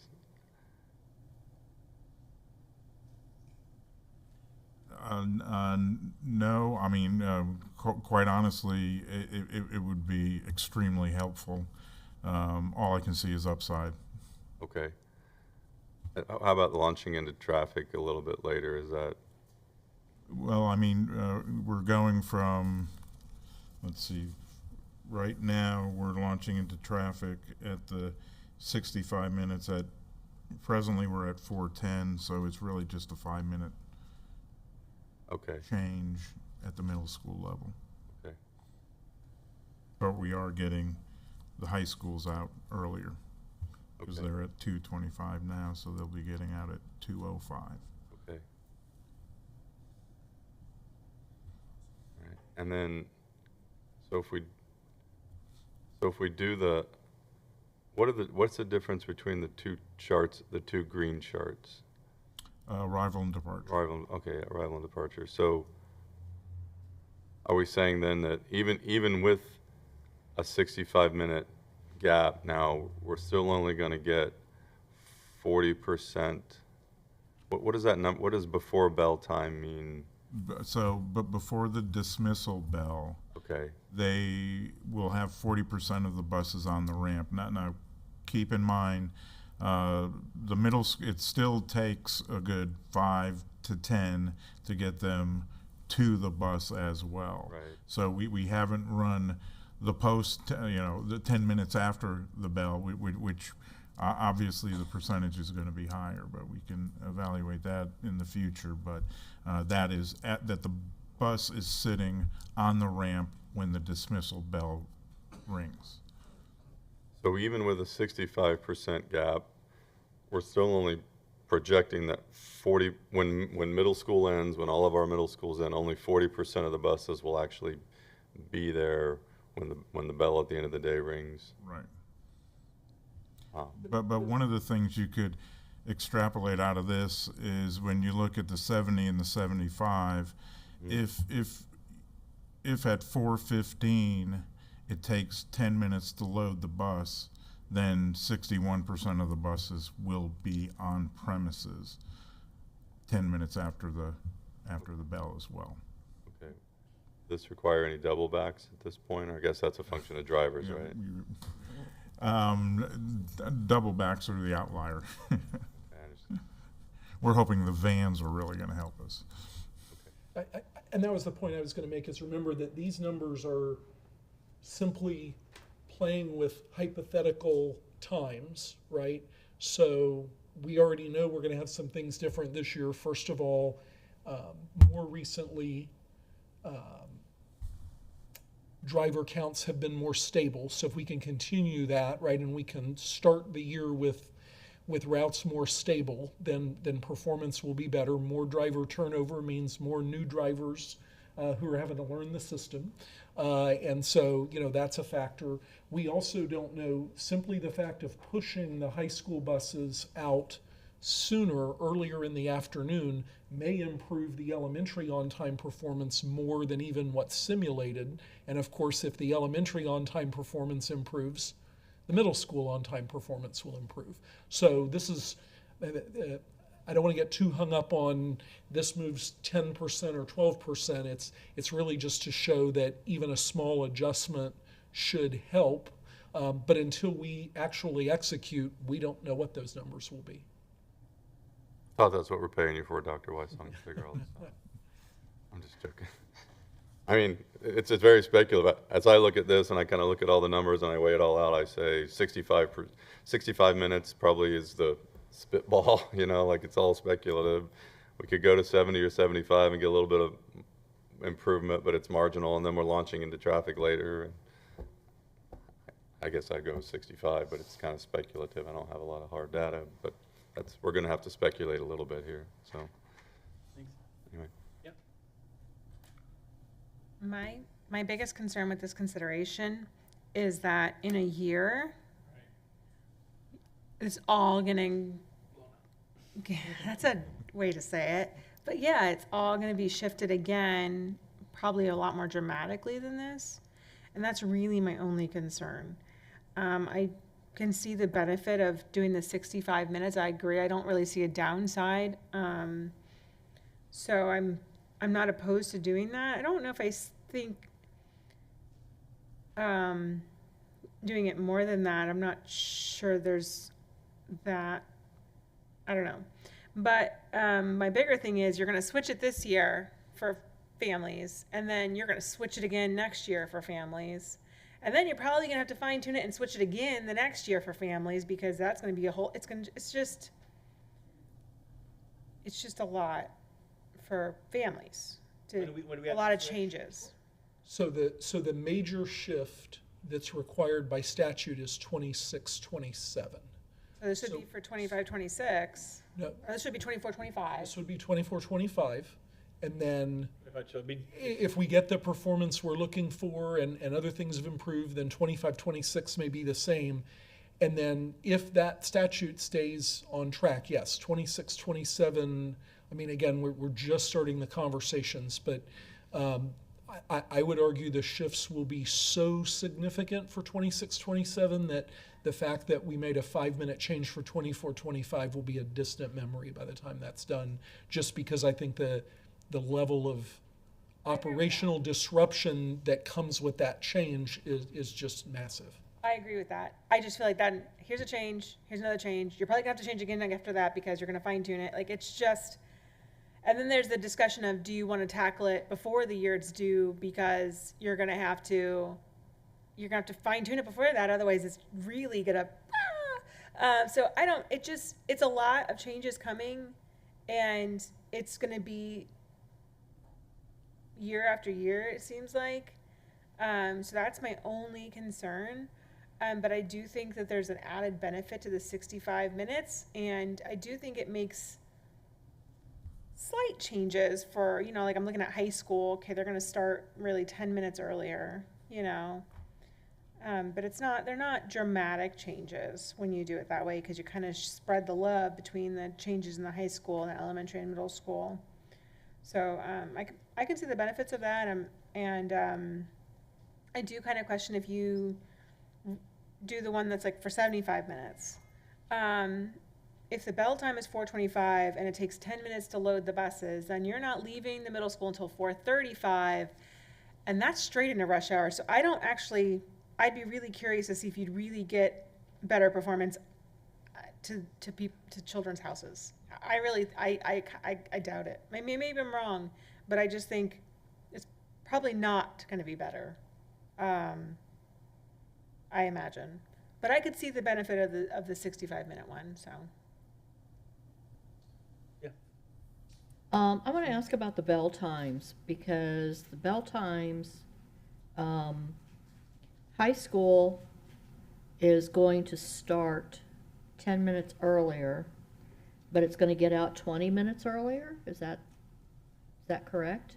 So they're going to lose 10 minutes of instruction time every day? That's correct. So in this proposed start time analysis, we looked at our total instructional time, looked at adjacent counties' instructional time.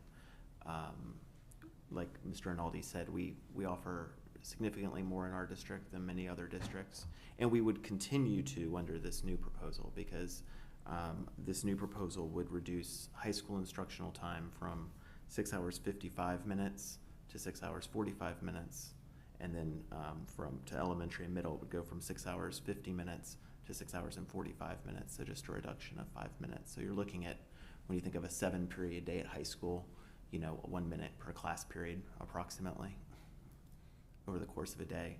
We did the analysis, we have a statutory requirement on how many hours of instructional time over the course of a year to offer at every level, and we're still significantly over any of the statutory minimums, even Well, with that we promised our voters that we were going to give an extra 30 minutes per day. That was from the referendum. Are we still meeting that obligation?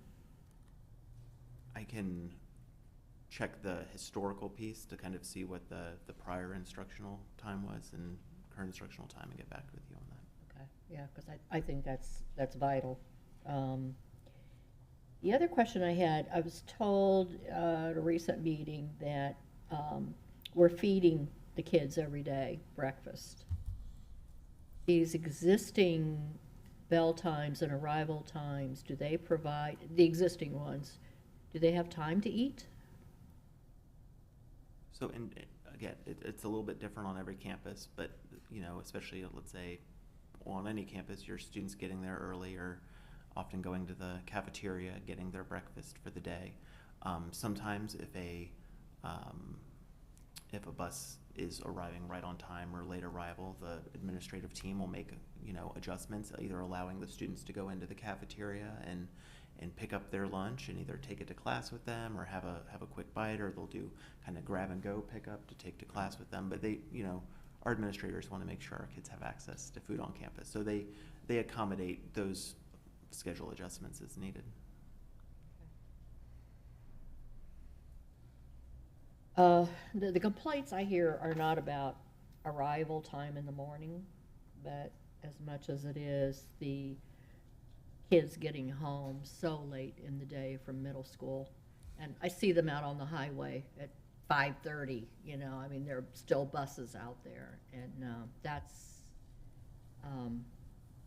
not healthy, you know, for the kids. And part of me, you know, and I know it would mess everything up. It'd be more than a small adjustment, but would be too, because you're going to have more middle school kids on a bus than you do high school, and definitely more elementary than the other two. And just, yeah, I don't think we're going to solve it until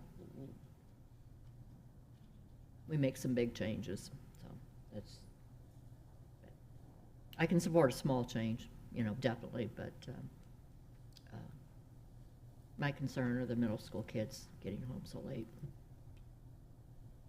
Oh, were you done? I'm sorry. Yeah, I'm done. Okay.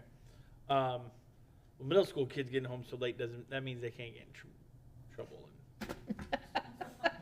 I'm just thinking about my It's own. the high school I'm kids. thinking about we my don't own worry middle about. schools, and you know, when I was a middle school kid, I was a great kid. I was perfect. My concerns and is really, so I know it's only 10 minutes, but that's also for high school, but that's also that much earlier to get on the bus. So it's not just about the start time, 7:30, 7:20, but now instead of being picked up at 6:30, you're picked up at 6:30, 6:20, 6:15, whatever. There's not, the majority of adults don't go to work at 6:30 in the morning. I mean, we're asking our high school kids, even 7:30, to be honest with you. I'm raising one, I have a daughter right now. How many people get to work at 7:30 in the morning? Reality, adults, right? Typically 8:30 to 5 o'clock, 9 to 5. I mean, so and that's my concern, is I think that's why the legislature changed it to what they want it to be after, because by the time these kids get home and they've either gone to work, or they've done their sports and extracurricular stuff, and they've done their homework, it's 10, 11 o'clock at night. And now we're going to say, get up 6 hours later. And then again, I know it's only 10 minutes, but I almost kind of agree with Ms. Messenger that we're going to end up doing something dramatically different in 2 years. So is it worth doing the change now to get this result? Honestly, I don't know. I don't know really what the answer is going to ever be, because you only have so many resources to be able to do this. I mean, I think moving middle school later is only going to make it later. We're not getting any less traffic here, so I don't know. I don't know what the solution is. Of course, more time in between is great, but you're going to push. I wouldn't say I would vote no on it, but I just have a big concern. I mean, I taught high school my whole life. I just have a big concern of making it earlier for these kids to get there. I mean, could you imagine being first period in AP Calc at 7:20? I mean, are we, what? I mean, They do it. They do it at Sarasota Military. it's crazy. Academy. It's crazy. But they are tired kids, I will say. I mean, it's crazy. So but, and again, that's why I think the legislature is making the change, is I think they see that 7:30 is pretty, but I do like obviously getting better numbers, and I think we get better numbers. I don't think we'll ever get to 100. I think that's going to be extremely hard, but. And we did take a look at the pickup times, especially for the high school. And with our present bell schedule, the average pickup time is around 5:50 a.m. So the average pickup time will be around 5:40 as a result of it's the 10-minute shift. Yeah. Dr. Weissong, what if we, I mean, this is just kind of an outlier idea. If we started implementing the law that we're going to have to do in 26, 27 and just went down that road, and what are the consequences of that? I mean, that's really quote unquote blowing up the system, but I'm just curious, just a thought experiment, you might say. Can you for everybody listening that doesn't know, can you tell what the new law, the legislature? Certainly. So the statute that was passed by the legislature, signed by the governor in the 2023 session, says that starting in 26, 27, middle school may not start before 8 a.m.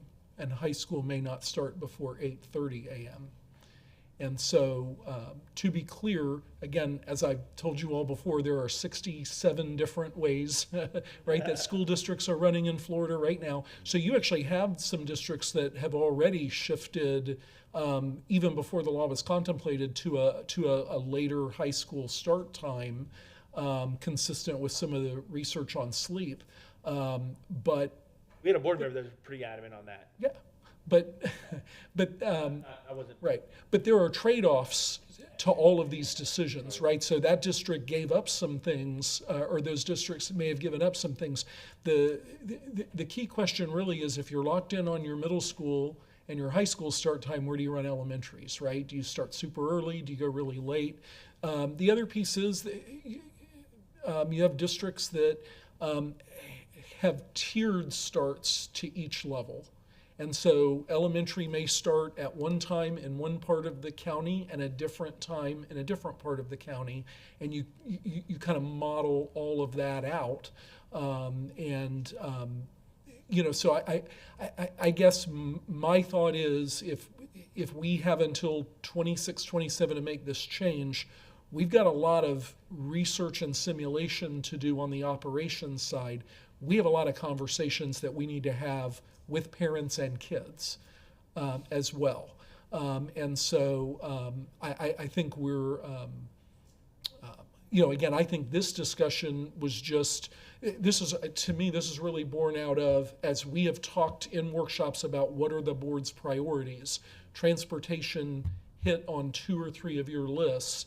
And so if that's the highest or a high priority, then we're saying maybe we make a 5 or 10 minute adjustment to get them improvement, or some of the improvement you're looking for. I also hear the chairman about, we're kind of moving earlier to make this happen. Now, there are districts that high school starts at 7 a.m. So it's not, you have a variety of implementation options. It's really just, to me, this is a values question. If we value transportation performance enhancements there's just under 15,000 bus riders in the school district of Manatee County. If that is a high enough priority, then it's worth the short adjustment. And if the higher priority is that we don't want to create a lot of change because we already know there's a state mandate coming and we don't want high school in 10 minutes earlier, then we just keep doing what we've been doing with the enhancements that the team's already put into place for next year, right? The mobile fuel delivery, the van fleet, all of those pieces, and we see how much better we do. I foresee that we're going to have to have a lot of community conversations about the larger flip, because there are so many ways to do it, and because other districts that have been through it before, it creates a lot of noise. And so I think we need to be really thoughtful and really methodical about how we approach compliance with that statute, assuming that that statute survives unchanged between now and 26, 27. There are some districts that are talking about, to Mrs. Messenger's point, you know, do you have to do it a year early to work the bugs out to make sure that you're correctly in compliance? But there's some thought that if you go early, if you go 25, 26, what if the 26 legislature makes a change after you've already made the change based on feedback from other districts? So there's just so much unknown, Mr. Tatum, and so I think that's why our thought is, right now it's just a question of transportation performance, and marginal. But then I think, you know, and this links to the prior conversation, our 2025 calendar year, we're going to have a lot of conversation about growth, about attendance boundaries, and start times are going to grow right into this. Because depending on what we do with boundary moves, that impacts transportation, right? They have to have a seat at that table, because everything we propose impacts transportation performance. So that's why all these things are so linked together. And that's why I think, again, that 2025 calendar year, we're going to be in here a lot, in a lot of workshops talking through all of this. You and I had a previous conversation about zone busing, like just start in the west side of town and just start working. And so it's not like all the schools over there, whether they're high school. Did y'all have that conversation? Was that even worth considering, or was it too complicated? Yeah, I think it's too complex a change. I think any more than this 5 to 10 minute is probably too much for 24, 25, right? We could look at some bigger changes for 25, 26, but then we have to make the big change for 26, 27. So we're back to every year. Right. How much do we want to put into short-term solutions when we know we've got to invest a lot of time in the move for 26, 27? Okay. You mentioned, you kind of brought up a point. With some of the changes with the vans and things like that we're doing, the fuel station, etc., I almost would like to see how that works and how that help before making changes to start times and families' lives, etc. Because what if that does help? I mean, I'm not saying it's going to give a significant from 55 to 65 minutes, in between, but I'd almost rather see how does that let that play out next year to see what does that help. How does that help? Obviously, giving more time in between we know that's going to be part of the biggest solutions, right? Like there's no question about that. So if we didn't bump back the high school start time, what would that do to and we have to move everything farther later in the day, 10 minutes later in the day. Is that why would that be a problem? Because it puts us into afternoon traffic too. Like if we just. You left high school at 7:30. Yeah, left the high school where it is, and then put the gaps in. Why would that be a bad thing? So if you did that, you'd be at high school at 7:30, elementary at 8:35, and you would be at middle school at 9:40. Okay. So then you're pushing buses. In a best case scenario, you're pushing buses into traffic at around that middle school. You're pushing them into traffic at 4:40.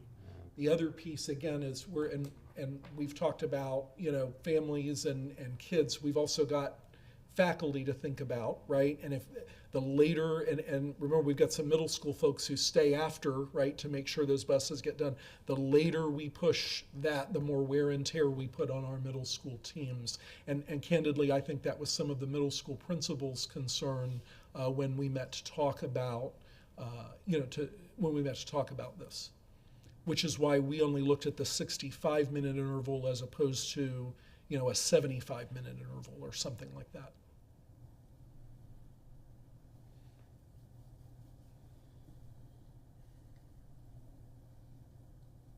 Thinking. Like, I mean, yeah. so if you were, like if we just said, Dr. Weissong, make the decision, you have a lot of experience, you have, like if you were coming to us with a recommendation of these based on all your experience and you've been in schools and you've been around, what would you, and hearing all the discussion and earlier start times and sleep for high school students and all that, but we're doing all these new things that you mentioned, what would you do? I'm comfortable with what's been presented, particularly at that middle school option one, that 65-minute interval. Okay. But again, part of that is a reaction to hearing this board talk about frustration with transportation performance, right? And so, if you all had said that other things were a higher priority and that it is what it is, maybe we're not having this conversation today, right? So our team's trying to react to what you all are saying is the priority and what are our options. I do think the longer interval gives our drivers the best opportunity to get kids on time. And again, there are other things that we need to do as well, internally and operationally, and we can do those things. But this is in front of you because this does impact families, and so that's that's why we wanted to hear your thoughts. It's really just a trade-offs conversation. But I think I think the very minor adjustment based on all the feedback that we've gathered, we can manage, and we can get some better system performance. But we can also leave it alone. I would go with 65, but it's not a fall on my sword kind of thing. I mean, if the rest of the board doesn't feel like they want to make the adjustment, I'm kind of 60-40. But transportation performance improvement is high on my priority list at least. So, and I don't have a high schooler at home, so I don't got to worry about it, Mr. Chet, So. But I'm kind of 60-40, but that's where I would follow if you're looking for one board member's opinion, I'm on the 65-minute option, but it's not a fall on my sword type of issue. Just if we're giving kind of our thoughts and opinions, I would say keep it the same, see what the improvements we're trying to make are. That would be my suggestion. Yeah, and I think the results from going 10 minutes more is minimal compared to the angst it's going to cause families having to get there early, having their middle schoolers get home later, and I just don't think it's worth it. And like I said, it's a small change. We need to wait for the blow it up and rebuild days, and if we're not ready for that, then I would prefer to leave it alone. Also, I have a concern about high school losing 10 minutes of instruction time. I didn't realize when we were first looking at this that I assumed that the minutes of instructional time were going to stay the same. And I did not realize when we were looking at this that they would be. And because of that, I am not in favor of changing this at this point. Because I don't feel like we're talking about, well, we want the kids to be there so they can learn, but we're literally going to be taking away 10 minutes a day to achieve that. So instead of like those few thousand students maybe missing those 10 minutes, now it's far more missing more. So that actually, if there are a way to make that not happen in that manner, that would be a more attractive to me. But once again, then I understand then you're going into traffic later, and that also does not make more sense to me. And I know that there's going to be a, like I said before, it's gonna be a big undertaking when the other shifts go into place. And I think there is a lot of nuance that's gonna have to go into place, as you said, because it may not be district-wide. It may need to be done in different sections, and, which we had talked about in the briefing too. Like, I know districts that do it, in that manner, and it seems like it works, but that's a lot of undertaking. So, really though, for me, it's the loss of instructional time that I think I have the biggest concern with, because in order to not have the loss of instructional time, then you're probably starting even earlier for high school. And I'm just gonna say, I've always been a morning person, so I don't remember ever having a hard time getting up early in the morning, but I know I'm odd, maybe because of that. So that's the only reason why I'm odd, though. And so I think I'd because of the losing of instructional time, I think I'd rather not change it. And we did, and just to be clear, we certainly modeled no change, right, in length of the school day. And then if you don't push high school back, then you're at like 7:30, maybe 8:40, and 9:50. And then we felt like the impact to parents was too great to make that change. So that's why that's not the model that ended up on the slide. Again, we're trying to find the model that works for everybody, and there just may not be one at this point for this purpose of trying to improve transportation performance. At least at this point, because I think there will be a time in the future where it's going to have to be a big thing. Yeah. All right. Thank you very much. Appreciate it. I believe you're off the hook now, Mr. Rinaldi. But thanks for your work. I mean, that was an Yeah, impressive. absolutely. Thank you very much. Or more on the hook. Yeah, no, we appreciate, I know there's a lot of work went into that with all y'all, so thank you very much. All right, next item, we have our MTC update on enrollment, certifications, completions. So I think it's Dr. Gansmere, and I believe Mr. Wagner was here, but it's all you. Oh, I see him back there. Hiding. He was hiding from me. So welcome. Thank you.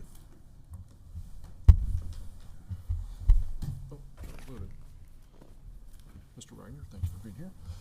Chairman Choate, board members, superintendent, and staff, we want to thank you for the opportunity to come to you today to give you updates on MTC. I thank Mr. Wagner for being here, director of the school. We hope to give you a presentation of a lot of information. I want to try to give you some background on it, try to lay it out. It's a lot different than secondary. So post-secondary has different rules that we have to follow with our accreditation agency. A lot of things to consider differently, because with the adult students, they have a lot more freedom than our elementary or secondary students, who by law have to be in school. So as I roll this out, I hope we give you the information that you're looking for, and we'll be more than happy to answer any questions that you have. So to start off, how it fits into our strategic plan. So it's under acceleration of innovation, learning, and college career readiness, which we have for Ready for Life in our strategic plan. And ours is the advanced career-centered programs across the district to provide quality post-high school education and employment opportunities. So the goal is to expand the workforce development for the high skill, high wage occupations. And each year we set a goal high for ourselves, because we always want to do the best that we can. So we have our goals listed here. We want to be completely filled, and we want to have the programs to have full enrollment based on the availability of the space that we have at the school. And we want to try to have completion rates at 80%. We want to have licensure and passenger rates at 90%. We want to try to have our entry certifications at 90%, and we want to have 90% with or higher with our placements. So we always set the goals high, You never reach a high goal if you never set it high enough. So that's what we have set there. With that, our different strategies, I try to highlight it for you to where we want to increase enrollment, increase the completion rate. We want to increase the industry certifications and licensures, and we also want to increase placement. So our accreditation reaches out across the state as well as the United States.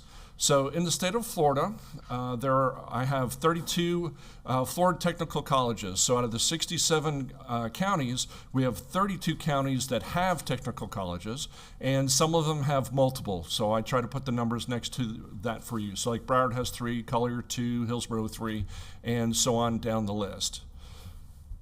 Our state professional organization is the Florida Association for Career and Technical Education, and we meet yearly. We get updates. We get updates from the state, from FLDOE, and our agency reaches out to us not only as a post-secondary school, but they also reach out to us with secondary. So we have actually two ways to be able to communicate. So we actually work with the technical colleges across the state.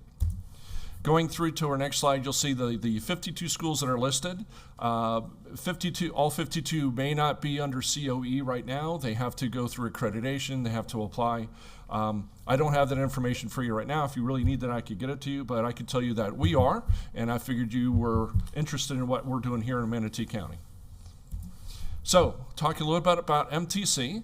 So we have over 50 plus programs, depending on the time of year, depending on where we are with our different programs, that could be plus or minus. So some years we might have 49, some years we might have 53. It does adjust. Each of the programs are at different lengths of time. Some of our programs can be as short as 300 hours. Some of our programs can be as long as 2,100 hours. We also have GED classes in addition to ESOL classes for our English speakers of other languages. We do have some apprenticeship programs. Our ECE has been our longest one, and we are accredited now as an apprenticeship program with the state. We also have partnerships with other apprenticeship programs with HVAC and with electrical. We do also do continuing education. So there's a lot of agencies that need to make sure that their employees are up to date with their training.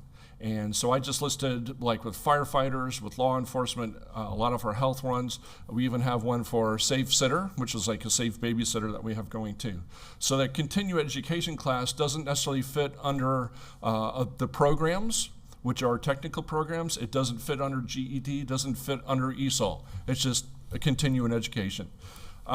We also have the new program that's starting up. It's going to be the Student with Unique Abilities, the EDGE program. That'll be starting in August.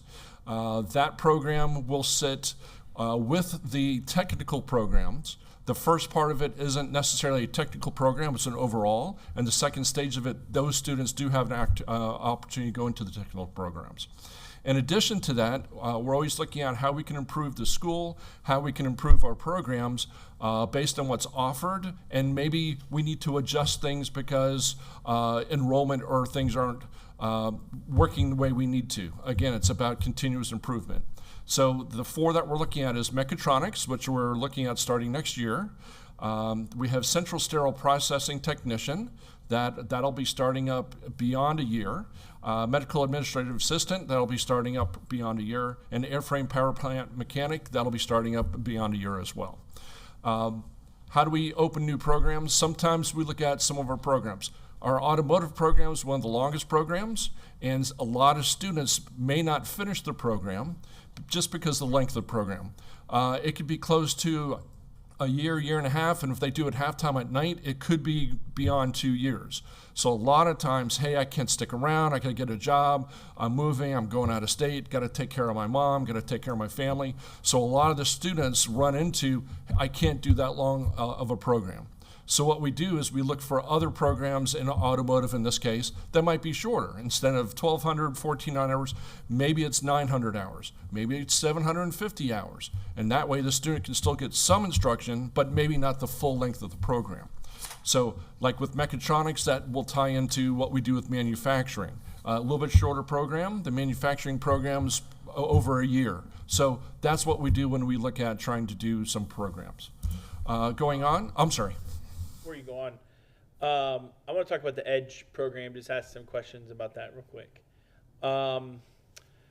Is that are we going to be able to offer for students that get that, the students with unique abilities that get the extended 18 to 22-year-old inside schools, et cetera? Are we going to be able to use that EDGE program for them? So some of those students, and not all of them are going to be able to do it, of course, but some of those students, are they going to be able to go to this EDGE program during that time instead of just staying at the high school, from 18 to 22? Are they going to be able to go to the EDGE program and I would almost think like dual enroll, but So what I hear is that we have some students that might be finished with a lot of their coursework that they can graduate, but by law they can stay until 22. Sure. Would they have the opportunity to go in?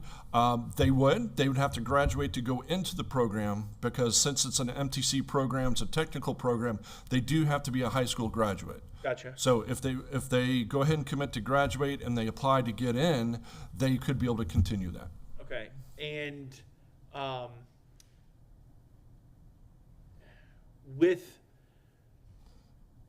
could you explain, and if it's going to take too long that we don't necessarily have to, but just give because I don't think a lot of the public knows what this is. I mean, we've heard it. I think we've all heard it. But what exactly is the EDGE program? What are they going to be offering to our students with unique disabilities? So in the EDGE program, it's a 2-stage program. So the first stage is about a year long. In that program, they get a chance to learn life skills, work skills. They also get career exploration in the MTC courses. So part of that first stage, they will be going into some of the programs that are offered at MTC to get a snippet, to get a taste, to get an opportunity for them to go through some career exploration based on what their interests are. During that program, they're also going to get a chance to get different types of certifications. Some of the certifications would be like Microsoft Word, part of Microsoft Office. They also hope to we're looking at OSHA 10, we're looking at ServSafe food handler. So we're trying to give them certifications that will help them as a self-independent person at home, but also have those to be able to transfer into some of the programs that they could go to in stage 2. So stage 2 is the traditional programs that they have an interest to go into, and the grant supports those students with a paraprofessional who will be able to go out into the classroom to be able to help them with that. I think I answered your question. Yeah, that's perfect. That's awesome. So, are we? Let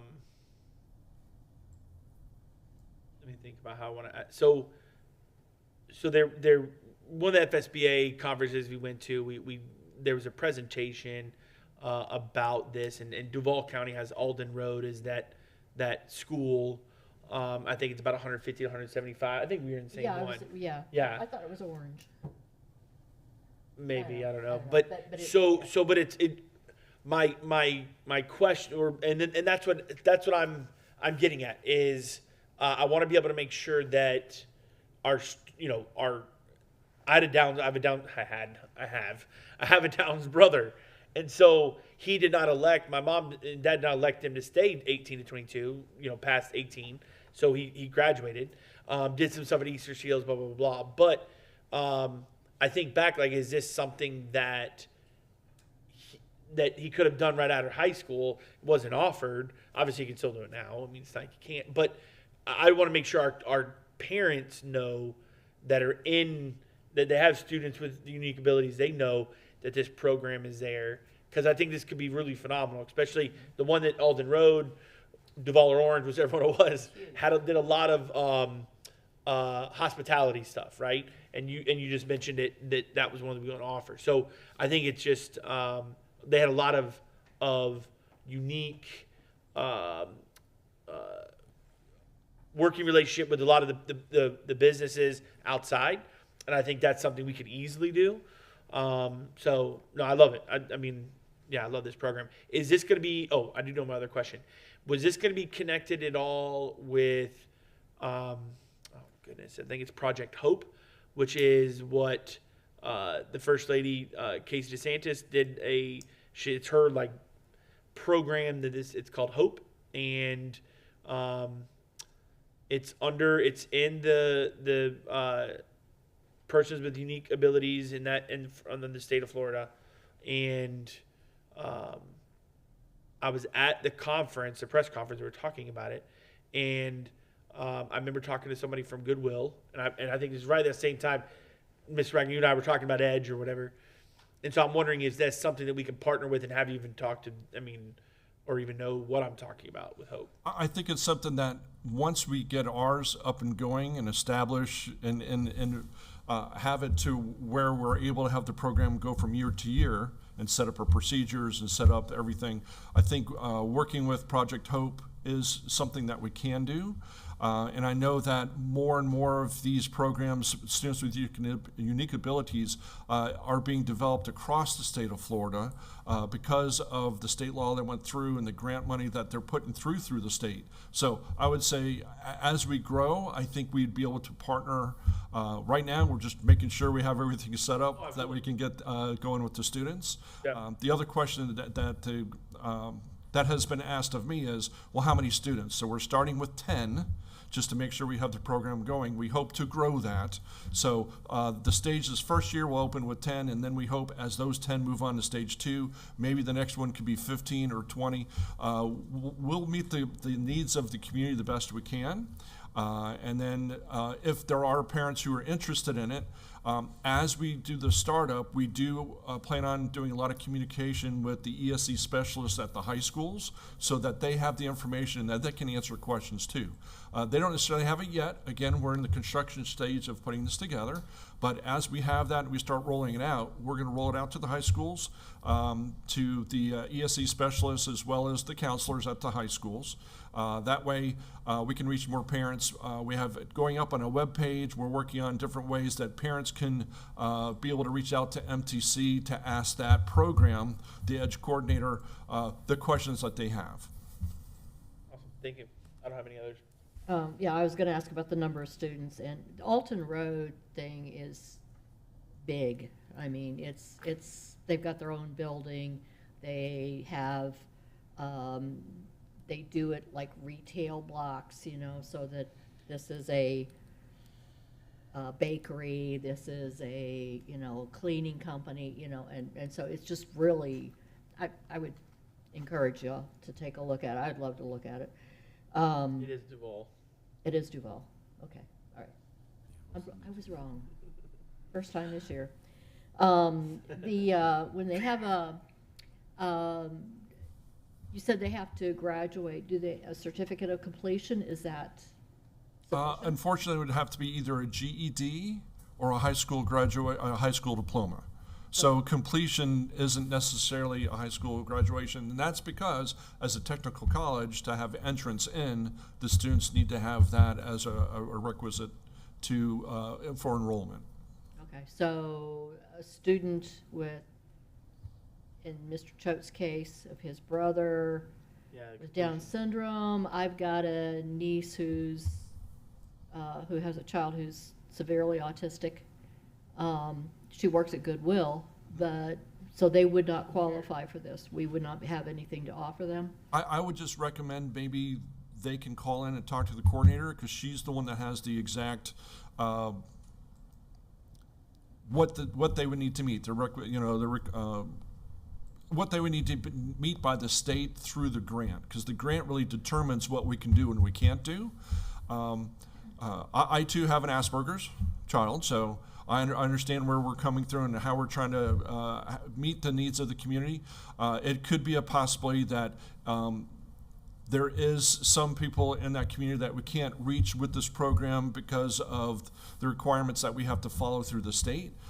That could be maybe a discussion a little bit further down the line once we get this one going. Maybe that's something that our district could do as either, I don't want to say continuing education, but it could be a part of our adult enrichment. Since we're talking about adult enrichment in other places, maybe that could be an adult enrichment that we do have some sort of education and services that we could help with in the future. We could also consider having it for the students who are 18 to 22. This is what they are, develop those programs. Correct. So that they have a shot at life skills and, Yeah, and when there's something in, I don't think it was this last session, maybe the session before, about allowing and changing the criteria. You didn't have to, like, that completion was going to be able to go to technical college. It failed. It didn't pass. Right. But am I correct? When there's something trying to do, weren't they trying to do that a couple years ago? I thought it passed this last year. Did it? That was, Valdez. Okay. That was her bill. They were changing it that, you know, It that you. didn't work but I think it went through this year. Okay. I know it was trying to last year and it didn't go through, but I didn't know about this year. We'll check with the Okay. state as far as criteria for entrance into technical colleges to see if that is a possibility, if it's passed, and if that's what we do. And if that is, again, usually through faculty, we have discussions across all the technical colleges, and then we make that adjustment at the school, because that wouldn't affect just the students with unique abilities, that would affect all students. Okay. All right. Thank you. Okay. Little offshoot there, we're good. The next slide I have for you is the accreditation agency that we work with, MTC, with all the other technical colleges. It's called the Council on Occupation and Education. The COE, as we call it, is a nationally accrediting agency, and they work with us. They also work with state colleges or other colleges that also have technical programs. It was started in 1971, and COE became independent in 95. Each year, they have to do accreditations across the state, and they put together a group of peers that go out to look at 10 standards at each of the institutions. I have had the opportunity to be on some of those visits as a member of the team, so I've gone to Ohio and different states to observe other schools, read the criteria to make sure the school meets that criteria for us to write up a recommendation to the council. The council looks at the recommendation and either accepts or pushes it back, saying that the school needs to do something else. Once the school reaches what they need to and that council committee says they've met all the standards that are required, then they say that that school can be accredited for another 5 to 6 years. So with great joy, we had our visit last year, and we are accredited until 2029. So you'll see that at the bottom, that MTC is one of the older schools to have the accreditation when it started. So 1980 is the first one, and again, last year we got great ratings, we were approved, so now we go until 2029. With that, COE looks at different aspects of each of the institutions. One of the things that we try to teach and roll out is they look at enrollment, they look at completion, they look at placement, which also includes licensure. So what does that mean? So that means they look at the enrollment. Okay, if you have an enrollment at your school and you have a lot of numbers from year to year, obviously that's successful, it's needed, that's great. Is that student interest? Is that needs of the community? Is that needs of what the state says through the Department of Labor? It could be whatever. So what they do is they look at the needs of the community, the length of the program, that can affect enrollment too. I had mentioned earlier that maybe some of the longer programs don't have a high enrollment because I can't commit 2 years to do that. So there's a lot of things that affect enrollment. Availability of the instructor. Oh, well, we have this great program. Okay, well, we need to get an instructor. What do they need to do? Well, they have to have these requirements. So we put it out there, and we have advertisement for that teacher, that instructor. And after a certain amount of time, if you can't find one, okay, well, we're not going to open that program. The other thing, interest of students, we could think it's the best thing since sliced bread. We have an instructor, we have a room, we got the stuff, we start it up, and then you have 2 people say, yeah, I'll do that. Okay, well, maybe we didn't market it well. Let's do it for another semester, and we'll just delay those 2. Hey, we're going to delay the start. We're going to wait a semester, and we're really going to do a great push for marketing. Can you guys wait? Yeah, I guess I can wait another semester. No, I can't wait. I'm going to go on to something else. All right, well, we tell that one person, we're going to move you over to that other semester, and we do that big push. We go out there, and we have 2 other people. Well, now we have 3 people. I'm sorry, we don't. With tuition, I can't really pay that teacher with that. So then we say to those 3 students, well, there are other technical colleges in the area. The one that you want to do is over here or over there. Oh, that's too far to drive. I can't go. Are you interested in a different program? So that's typically what we run into with enrollment and how we do programs. COE looks at the next step, which is completion. Well, great, you got this enrollment, you got this program. Are the students completing the program? Well, what does that mean? Well, if the student quits the program and they go off for other reasons, that number isn't necessarily a part of the completion. It's more about, are their students finishing? Are they graduating? Are they getting the information? Did they complete the program? So that's a percentage that COE looks at. I'll talk a little bit about that later. What can affect that completion rate? Well, they're adult students. They can change their mind. Yeah, I don't want to do it anymore.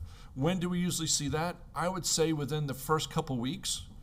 Sometimes they think they want to be a nurse, and oh, by the way, I don't like blood. This may not be a good one for you. I want to be a firefighter. Okay, great. Put on the suit, run up the stairs, go over here, do this, do that. That's just too much. I can't do that. I want to be an EMT. Okay, you have to learn all those parts of the body and do this and this, anatomy and physiology. I have to do what? Yes, it's a lot of bookwork. I can't do all that bookwork. Well, maybe this program isn't for you. So a lot of times completion is affected by the student thought they want to do that, and then they decide they want to do something else. Another thing that can affect completion is, hey, my mom's up in Ohio, she's getting a little bit older, I got to take care of her, I got to leave. We're having a baby, I need to quit, I need to stay home. Whatever reason, we call it, adult life situations that come up that, they quit, they have to leave. Some of them say, I need to get a job, I need to get work. Well, we work with our industry partners and we try to encourage our industry partners to, hey, maybe you can take them on in a job on an entrance level after they're done completing their training and they get their license. Maybe you can bump them up a couple of levels and stuff. That's okay. Sometimes we can keep them. Sometimes they just tell us, I can't do it because I can't go to school for 5 hours a day for 5 days a week. I need to work. Hey, wait, before you leave, maybe you can do the night program. Oh, yeah, I'll do the night program. So we try to work with the students. We try not to let them just walk away and we're not going to help them. But we try to find out how we can help them. Sometimes we can't and they just leave the program. The other thing is sometimes you might have a instructor that probably needs to get a little bit more training and teaching and being able to work with students. A lot of times we hire people who are great in the industry, but they may not have those teaching skills. A lot of times we hire people the best we can, we vet them out, and they get in the classroom and they may not perform the way we thought they were based on an interview. And then we have to have discussions with them. Hey, we want to train you, we want to help you, we're here to help you, we're here to coach you to be a better teacher to help you out. And then some of them just say, this is too much, I thought it was something different. I always wanted to teach, but these people, this, teaching's not for me, and they leave. And then now we have this program with these students, so then we try to get someone to finish out the program. So sometimes the completion can be affected by the teacher, it can be affected by the students. There's a lot of things that go into it that's a little bit different than secondary. So then we go to the next one, which is placement. That is a requirement for MTC. We do have to track students for placement. I know some of you have had a chance to come to MTC graduation and you've heard me say to the students, you have homework. And they look at me like, what? And one of the things I tell them about homework is it's their responsibility to reach out to the teacher to tell them when they got the job. The teacher can't call the student every day. The teacher does have a list of who they need to contact, but it should be the students letting us know, hey, I got the job over here, this is great, and we go and we check that box, they got that job. So sometimes they get the job in the industry, and that's a good mark. Sometimes they try to look for a job in the industry, and then they decide to go work somewhere else to make quick money, and we tell them, okay, well, you're in this whatever industry it is that doesn't tie into what you've been trained in. What are we doing? How can we help you? Industry partners and whatnot. So that can affect placement rate as well. Some of the things that we run into with our industry partners is they really love our students and they love how well trained they are, and they want to hire them before they finish the program. Wait. Don't hire them. We need for them to finish the program. They need to complete the program. What can we do to make that work? And we try to work with the industry. We try to work with the student. So some of them try to get that job ahead of time. So happy to say sometimes we have placement before graduation, which is always good. Another one that we get for placement is continuing education. So if the student decides, hey, I just finished the LPN program, I want to go into the RN program.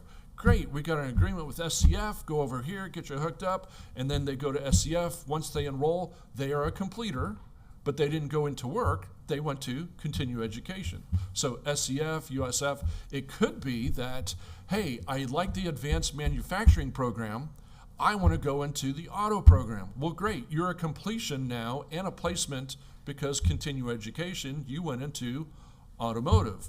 Well, now when you graduate automotive, we need to make sure you get a job. So, because that's a different program, different placement. With that, we also look at licensure or certifications. So we do have industry certifications. I do have a list that you guys have probably already seen. So we have the industry certifications listed. Some of them are industry certifications. Some of them are licensures depending on what program that they're in. But basically, they have to test. Some of them they can test while they're in the program.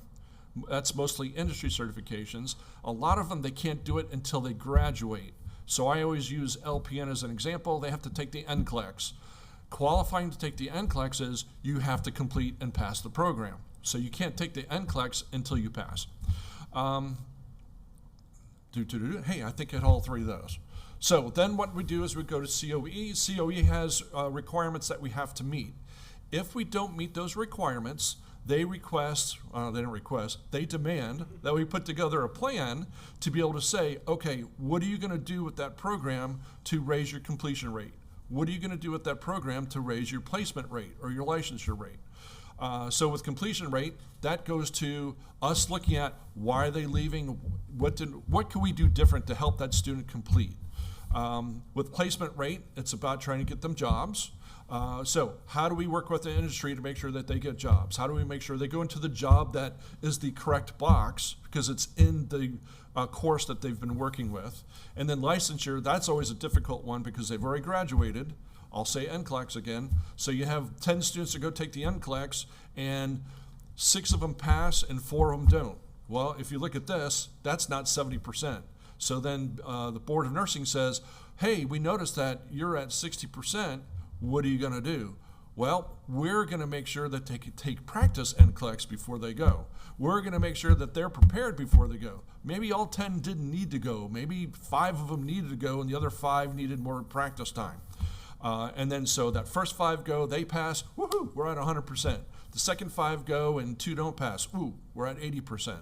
So there's different rules and regulations and things that we have to figure out how to help the students be more successful. All right, so then we get to our long list. I gave it to you as a separate attachment, also not knowing how clear it would print if you printed it on the PowerPoint. So on here you have each of our programs on the left-hand side, and we have enrollment, completion, and placement.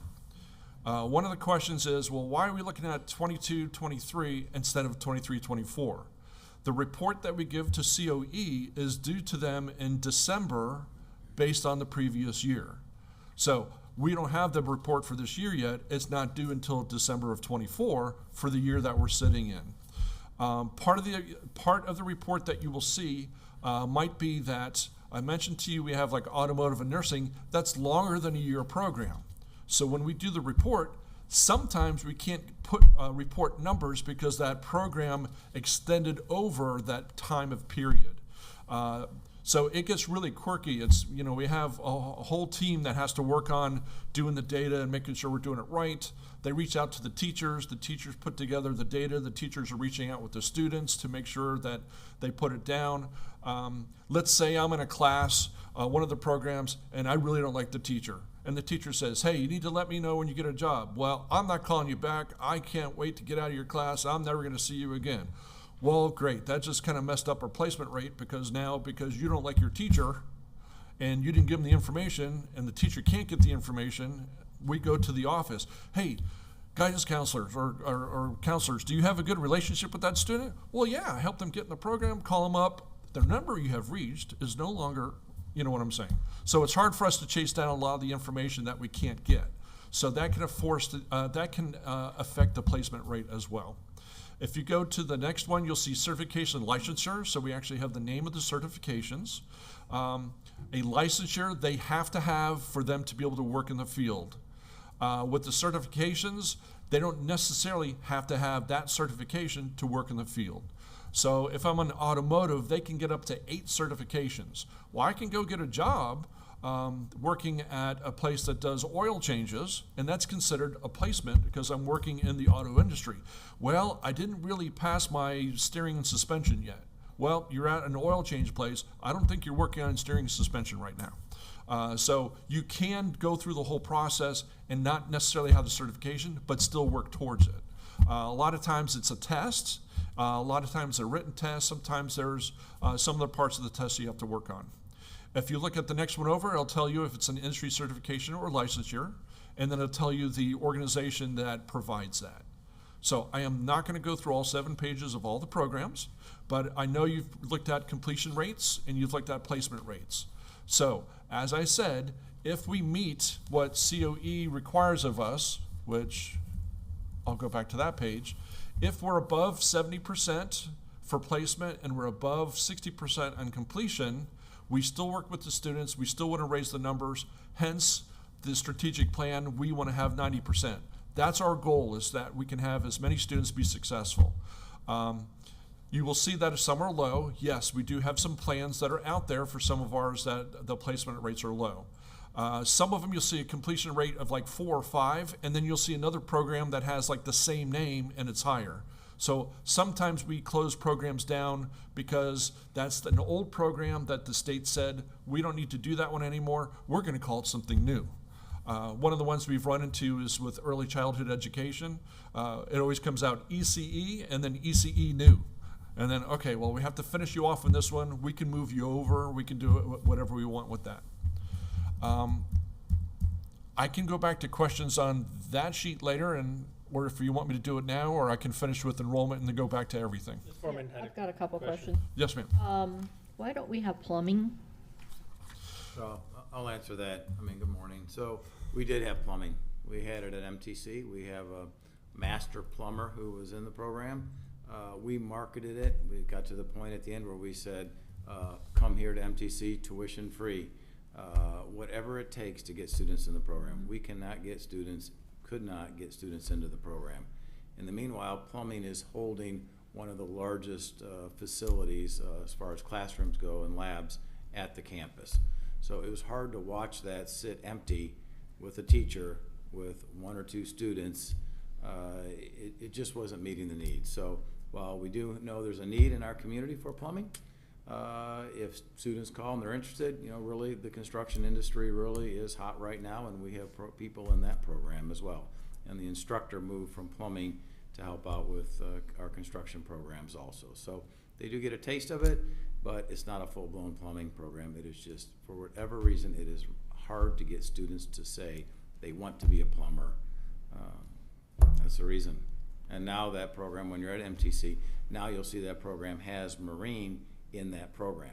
So that's a giant lab, giant classroom.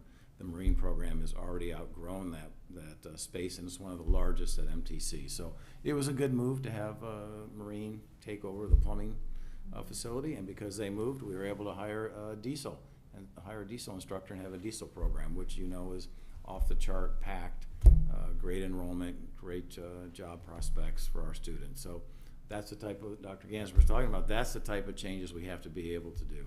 Yeah. Well, we will always need plumbers. Right. You know? We will. You're right, you're right. The other part of that too, if I can piggyback on what Mr. Wagner said, is some of our programs that we run into with our industry, they say, hey, we want students. We do like we said with plumbing, we can't have that enrollment, it's too low. Why? Can't pay the teacher, but it's also COE requirement. They're looking for enrollment. And then the thing what happens is a lot of the students just go to the site as a construction worker or whatever, and they learn on the site. And then what happens is like, well, why would I come pay to go do your program for 7 to 8 months when I can go work over here and learn how to do it, and then they hire me?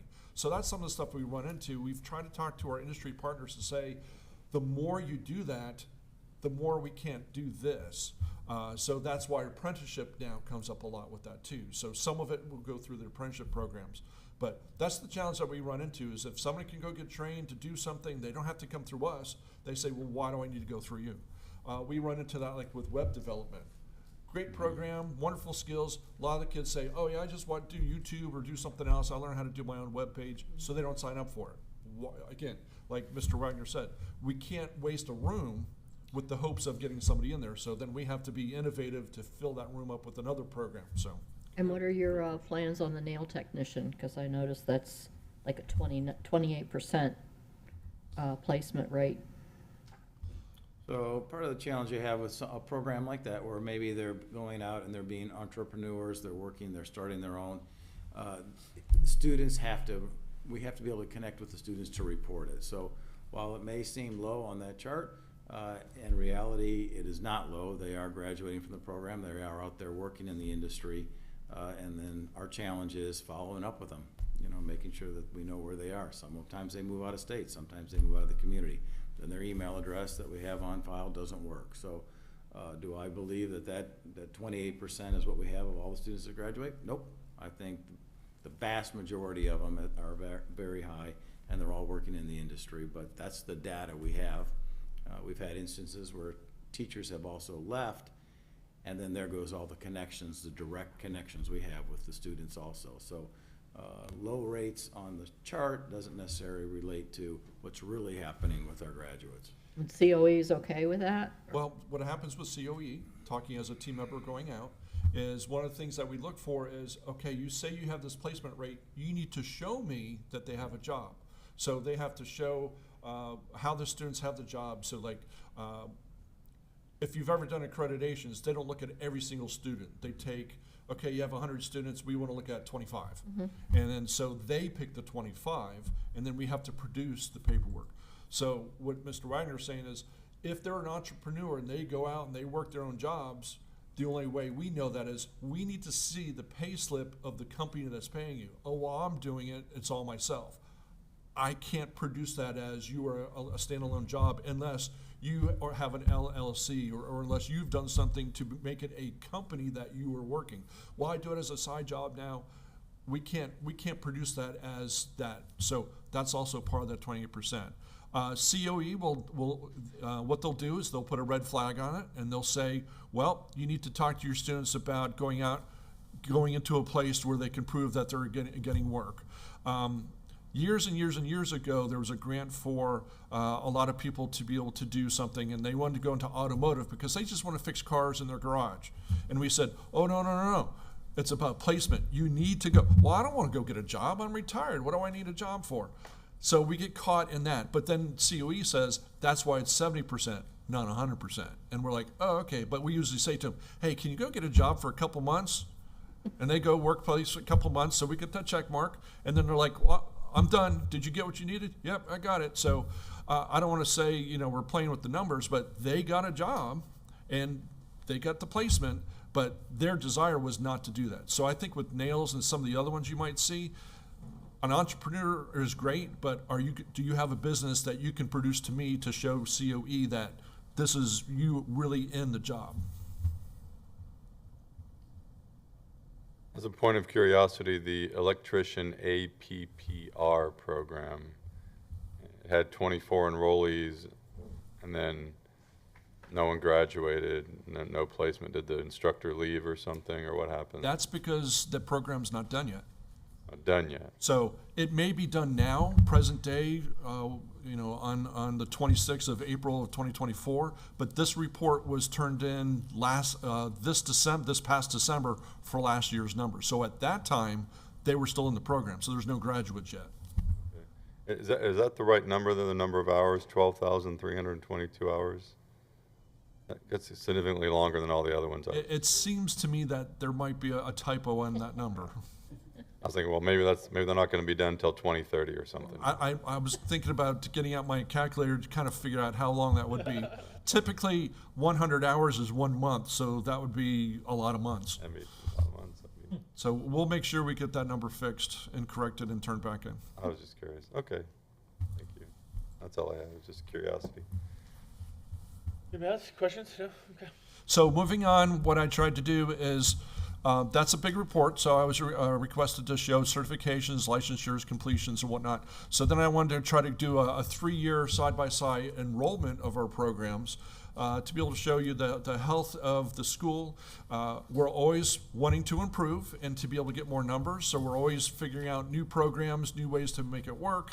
Henceforth, the students with unique abilities, they're not here yet, but once they show up, that's going to be enrollment and with it as well.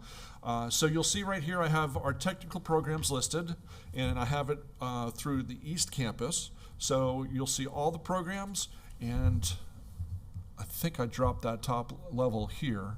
So, yep, you can't see it because I have the bar right there, I guess. But the first row is going to be 21-22, second row is 22-23, and then the third row is going to be the present year that we're in. So if you're looking on the screen, you see that little green bar on the top, it's blocking the years. I apologize for that. So you'll see if you go from left to right, that's 2 years, 1 year, and then present year. So hopefully we'll see some numbers going up. You might see some numbers going down. Why numbers going down?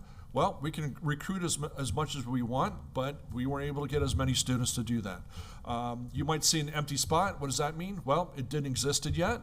Or you'll see numbers and then spots that aren't there. So if I'm looking at medical coder biller ATD, there's 4, and then empty. Well, can't really run it with 4, so that program was closed down. You might see one like medical assisting where it's 14 and it goes to 1.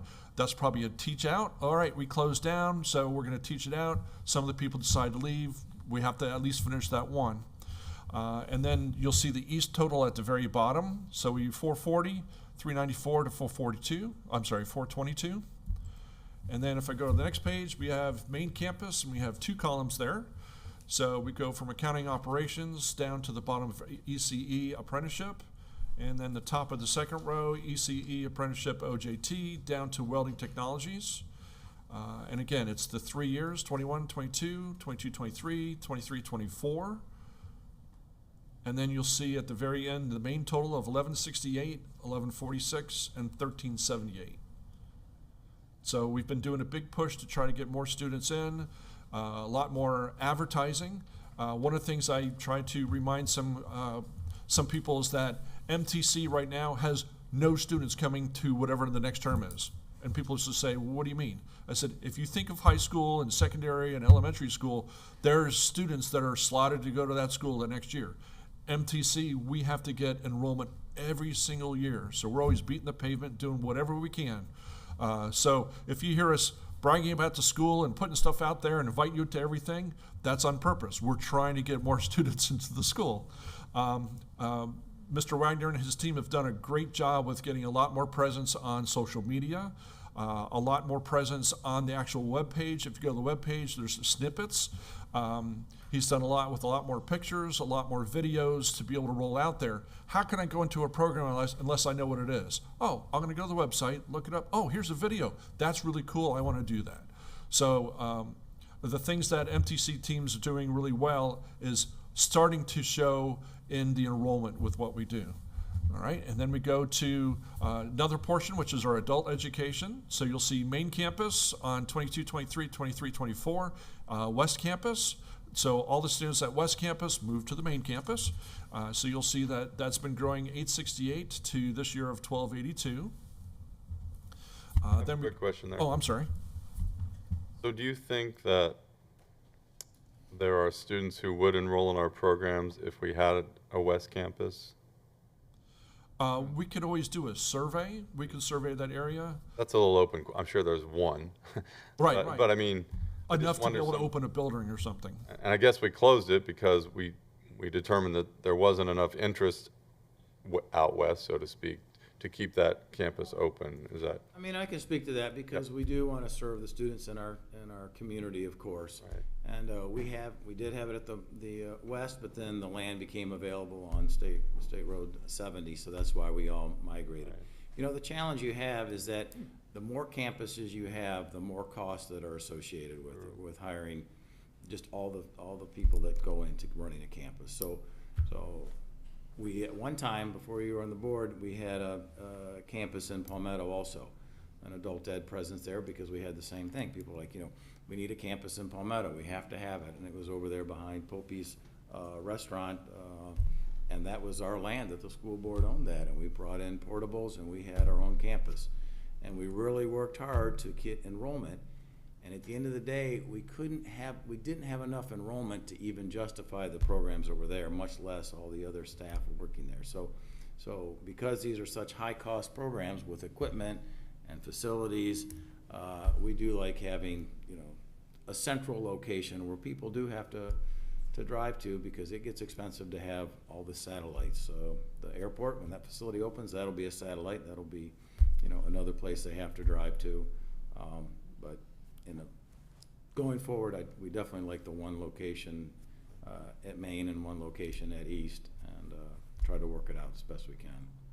So it's one of those, it'd be nice but situations, right? Yeah. It'd be nice, but, yep, I agree. And so we're actually going to have a satellite down at the airport for our aircraft mechanics and power plant, or? Yes, not for adult education as ESOL or GED, which is what this is, but as that program, that would be considered a satellite that we have to have approved through COE in addition to FAA. Now, is that what we did our ribbon cutting for? When was that? Over a year ago or so? Or yeah, okay. And that'll actually be our campus. It's not it's our building. It's going to be a satellite of MTC. It's going to be part of Manatee Technical College, so it won't be named anything else. And remember, so like for adult ed, we will offer programs. For instance, we have Goodwill. Goodwill is a site. They're a great partner for our school district. We have adult education programs in the Goodwill building, right over here, and it's great. The community can get there easy. And so we are flexible, but they have to have the enrollment. In the past, we've had it on State Road 64 with Career Source Suncoast. They had a building, and we had adult education programs in there. So we will move some of those programs that really just take a classroom. That's something that's easy. When you start talking about moving a lab and let's build another welding shop somewhere else, it gets expensive real quick. So down at the airport, we're going to do A&P, which is aircraft and power plant. Any other programs, or will it just be strictly A&P? Maintenance. To start with, and maybe it'll grow. Maybe we'll be able to run it day and night, just like we do a lot of our programs now, and maybe we'll morph into something else as we go forward. But that's the plan to start with. Has there been consideration of like a flight ground school or something like that? People are talking about that, right? Yeah. I was talking to a young man yesterday who wants to be an airline pilot. Well, and if we go to FLDOE, they have frameworks that we can offer. So A&P is one of those. Ground school is another one. So, and it would be considered another program. So, as we get ready to start that program and build it up, we always want to start solid with our A&P, and then if we want to add things later, we could possibly do that. Okay, great. Thank you. Okay, and then moving on from there, we go to our continuing education. I spoke earlier about really what it is. You'll see the majority of it sits at East Campus because, again, the programs at East Campus are the ones that really need the continuing education for the people to go into that. One of the questions I always get is that, are those our students that are doing continuing education? No, our students are in the program. These are people who are already employed with the agencies, and the agencies send over their employees to get whatever that additional education is. Well, how long are those programs? It depends on what they need to do. If you think about a teacher trying to get additional information and training like an ESOL, you got to do 18 hours. Okay, you do your 18 hours, you're done, but all 500 people have to do it. So it could be 15 classes to be able to do that. It could be somebody who needs to get an update with EMT. We learned this new technology, you need to be able to use the technology. And they go learn that technology, and they go through all of their employees to do that. So it's not a specific day, it's not a specific time, it's not a specific length of time. So that's why it's a little bit different. Again, that's the request of our industry partners who say, hey, we need to do this. Can you work with us? Yes, we can work with you at our site. We charge you this to pay for the instructors. So the instructors really are a part of our part-time teachers to be able to do that. Again, it's based on the need of the institution or the agency. The art of reading smoke. I saw that. Art of reading smoke. It's a continuing education class. How long is the law enforcement school, gentlemen? Like how many months is the law enforcement school, the LE school? I think it's on that list right here. Okay. So I can look it up for you real quick if you We'll be wish. back on that big chart. Okay. Yeah, it's 6 months, so the programs are 6 months. We actually have a graduation coming up here in Okay. shortly that we're gonna send you the invitations for next month. So, yep, it's like every 6 months, but what you're seeing on this particular slide, those courses all vary based on the content that they have to teach. So, And the firefighter school, off the top of your head, you happen to know? I'm just curious. People ask me this question sometimes. Right, so law enforcement is listed at 770 hours. Okay, so that's, And then for firefighter, there's a couple different ones. They can do a firefighting EMT combined, and that's 792 hours. And if you want to do the regular program, it's 492 hours. That 492 has changed, I would say 2 to 3 years ago. You know, the state really controls what that is and the frameworks for that. And so they added some continuing education into the program because there was so much that was needed. They say, just move that into the program. That way you guys are teaching it before they come out. If I compare it to teachers getting their education degree, one of the things that a lot of the districts requested is, can you have them go over and have to have this part of ESOL so we don't have to teach it when they get out, because all of them have to have it. So a lot of the universities incorporated ESOL into their training. So it's the same idea with firefighting. okay. so the challenge you have though, from when people ask you that, it is so hard to know the exact number of clock hours. So remember, so MTC is a clock hour school, unlike other post-secondaries, which are run with semesters and credit hours. So that's why we say, even on all our advertisements, we say, yeah, it's approximately 6 months, approximately 4 months, you know, because it's hard to explain to potential students a clock hour. You know, they've not ever heard of clock hours before. So, But you can guesstimate by taking the number of hours and dividing by 100, and yes, that's a guesstimate. right. So if it's 492, about 4 or 5 months, depending on holidays and different things like that. Hurricane, we don't want to talk about hurricanes because that messes everything up. Okay, thank you. Thank you. All right, so then this is the final slide I have for you. It's pretty much a summation. One of the things that we wanted to really let you know is that enrollment for this year pretty much is done, although we do have some programs that might be starting soon. Because we really teach the students all the way through to the end of June. So we might have a program that might start in May, might have a program that starts in June. So our enrollment still could go up based on new programs, and also with continuing education. A lot of that does happen in June and July because we don't have a lot of students on campus, because some of the programs go out for, and again, East Campus, they're going out to do their clinicals. So if students are out at clinicals, there's a little bit more room on campus to be able to do some of the CE as well. So if we look, I have it broken down by the East programs, the main programs up at the top, and then I have total technical programs, the top blue line, and then adult education and our continuing education, and then our total at the bottom. And then I try to do the 3-year total, just to be able to show that, you know, we have serviced at least 14,624 students with MTC. And with that, we want to thank you for the opportunity to be able to present to you, and hopefully we answered your questions. And we're always available to have you guys come out and take a tour of our site. One more. What is the status of the Longboat Key adult education? The status of Longboat Key is I've had the opportunity to be able to meet with Mr. Tipton, who's the town manager, and he has a committee that they have for the needs that they want for their adult enrichment classes. I've met with them. We're working with them through surveys, through interest of what they would like to have. As far as construction, I don't want to overstep because I'm not the construction person for the county. But as far as I know, they have a plan. They're working through the plan. I don't know if they started touching the building yet.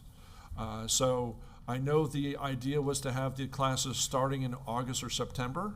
So that's where we are in that plan. What do we have set up as far as classes? That's what we're in process with right now. Is this the first time we've done adult enrichment? I'd have to lean on Mr. Wagner because he has a few more years' experience here in Manatee County. It's not. So we have done it before in the past, and some of the programs work really well. For instance, in the past, we've done, if you're talking about adults coming back in and learning something, it's kind of like continuing ed. I mean, we had a photography class back when I was at MTC 10 years ago. It was packed. It was very strong, and it was really for people who were retired as team to who were the ones taking that at the main campus, and they were coming in if classes ended at 3. They were showing up at 4, and they were in there for a couple hours, and they were doing photography, and they loved it. And it was really a strong program. So nope, we've done it in the past, we've done it with baking and pastry. We will do it if we can have enough, we will offer the program if we can have enough students to participate, and something the instructors want to stay after to do as well. Great, thank you. Gentlemen, what would you, on the last slide there, what would you attribute to the general decline in continuing education? Do you think there's a lot more stuff being done online, that students actually aren't coming to our campus? I'm just curious, what would you attribute Since that to? continuing education is based on our industry partners and what they need, maybe they are doing more things online. Maybe they don't have as many things that they need to do. Maybe 2021, they had different things that they had to do differently. Really can't compare it to that. With continuing education, we don't necessarily reach out and beat the pavement and worry about enrollment in those, because it's really the needs of the industry. So we really our focus is really on the technical programs and adult education programs to try to raise the enrollment with those. I mean, we are actually very proud. When you look at this number, when you look at 1378 for CTE across the board, Yeah. I mean, these are big numbers. These are big. You look at adult education. You've been in our buildings. Adult education is packed. I mean, we have ESOL students, so many ESOL students coming now to learn to speak English, which is very exciting. It should be very exciting for our workforce also, because they're here, they're learning to speak English, and they want to stay in this community, and they want to work and have careers. So, I mean, our bottom line number this year, by the time we're done, June 30th, I bet we're at 5,000 students that we serve, 5,000 unique students, and it really is a testament to our teachers and our staff and people coming to MTC, because they're being served with education, and it's turning into careers, and they're out there in the community talking about it, and it's exciting times. I mean, we open our doors at 7 o'clock in the morning for students. We close our doors and lock them up at 10 o'clock at night. I mean, we are open like a double duties for what most school districts would have their technical colleges. So we are here to meet the needs of our community. Awesome. Thank you all very much. That was great. All right, thank you. Exciting stuff. Thank you. All right, board, we only have one more item. So I think we're just gonna cruise through. Last item is a discussion of the board legal representation evaluation tool. So obviously board attorney.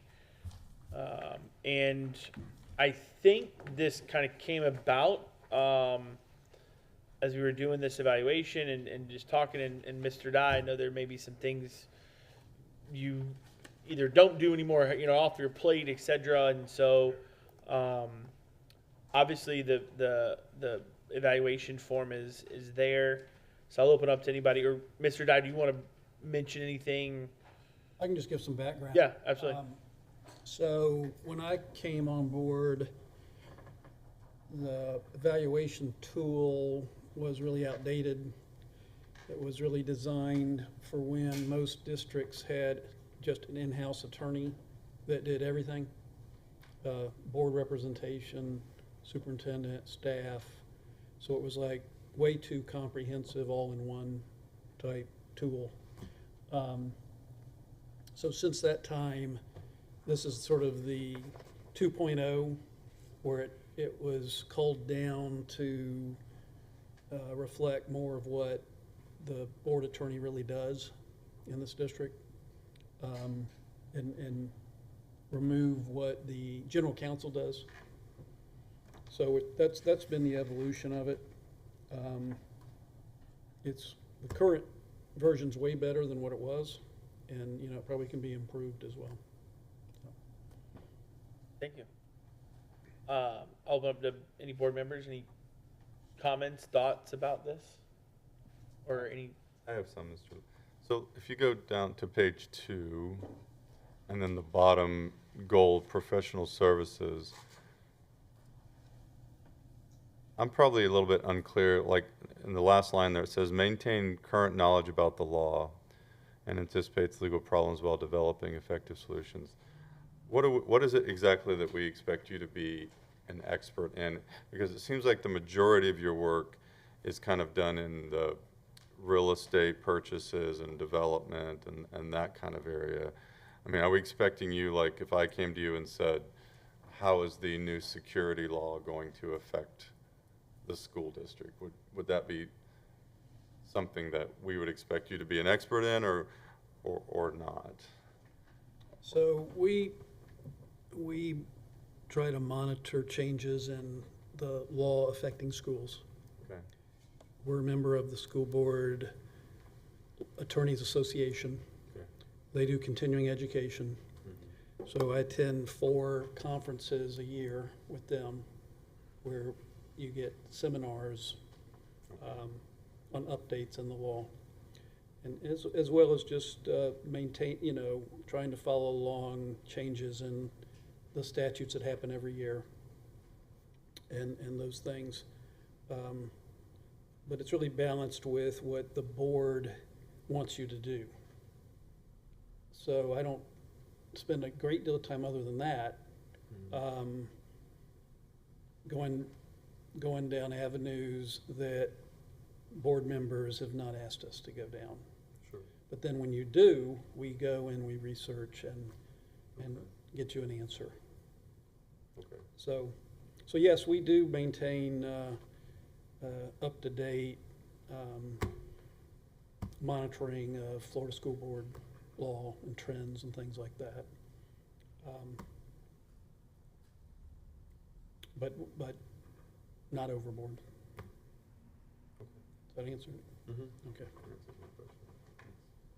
So it's more to I mean, you're probably not going to be as well versed as the school staff attorney in school law. And if we have a particular thing we'd like you to look at, it's more on request type of thing. Would that be a good way to? Yes, and Okay. so,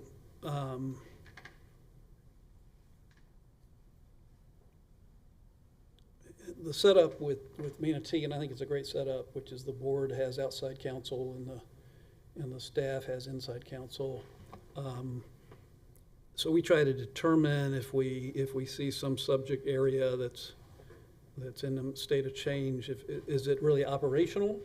Is it general counsel, something general counsel and the staff should be monitoring? Or is it really something that's going to be more legislative or policy? So we try to make that determination and allocating our time for, being able to stay on top of a certain issue that we think may come before the board. You ever shared, when I say share, I don't know if that's the right word, but are there times when the staff attorney has a lot going on and we need something done in a timely manner, and maybe you end up performing that function or role? Does that ever take place? Does it work like that? I don't know. In theory, it doesn't need to work like that unless there's overload. But we're capable of stepping in and providing that when it's needed. That's what I'm asking. Yeah. So, and right now, between general counsels, we're acting in that capacity. Oh, you're acting in that capacity? Yeah. As well as there's other outside counsel other than us on certain matters. Okay, great. Those are the only questions I had. Thank you. Okay, awesome. No other questions? Was the purpose of this being on here just so that we review it before we do it? Yeah, I think so. I believe so. Okay. Yeah, just reviewing, is this a tool we still want to use? Do we have any questions, concerns? When I looked over it, I'm pretty happy with it. Yeah. I think it pretty much hits everything we want. What are our dates on it? When are we doing this? Good question. I believe it's by the end of the fiscal. It's by July 1. Thank goodness. And I- Around the fiscal year. Yeah, Okay. but I don't know if we've actually set anything on a meeting yet. Like we No, did with the superintendent, like we had the timeline. I don't think we've set anything Okay. like that for this, but that's something we could do, in probably in a June meeting. Okay. Or whenever it was. Well, just let us know. Yeah.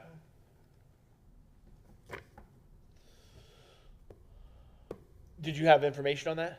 Well, you guys provided it to us in October last year. Okay. So it must not be on the fiscal, it must be just actual annual year. Okay. Interesting. I thought we did at the same time as the superintendent. No, I looked back and for last year, it was, this came up in November, I think right before the Thanksgiving meeting. Okay. And just for clarification, the reason it ended up on the workshop list, there was an exchange in that meeting between Mr. Tatum and Mr. Dye about goal 3 and that informing the board of changes in state and federal law. And I think that was the point where you all said, maybe we need to look at the form just to confirm that these are all the things we still want to score on. Yeah. So that was, I think, the reason why it ended up on the workshop list. So, yeah, I think it is a calendar year, I agree, because it says on here it's 22-23 evaluation, so it would be no, that's still, But you want to do it before the reorg. yes, I think that was the thought process in November, to do Yeah. it before the reorg. Yeah. Okay. And now that has come up, and that was kind of what I was talking about, number 2, but is that number 3, goal number 1 there, is that really something that, One, number 3. yeah, goal 3, line number 1, informs the board of pertinent changes in state and federal law, advises board on impact of pending legislation. Oh, yeah. Well, I know we want him to do that, but I think the conversation between he and I, just being honest, is that I didn't feel like that's really happening. Like, I don't know that I get a lot of, and he does a lot of information about pertinent changes in state and federal law, and then the impact of legislation. Like, I don't recall during the session maybe receiving information about these are the proposed education laws that are coming, and here's the effect that it might have on us. For instance, the safety and security law that came down. My question is, do we want him to be doing this, and should we ask him? I don't think we want it before it passes. Okay. You know, Yeah, because then he'd be, yeah, it would take a lot of time to follow the bills and to see what's going on. And we have FSBA, and our lobbyists should be doing that. But once it passes, yes, we need him to advise us on pertinent changes. Well, do you work alongside, when we do board policy changes, do you work alongside, obviously, Neola? We have Neola for that. Right, so I guess my comment on that is, I think the concept goes back to times when there wasn't much change in the law. Right. And I didn't have Neola.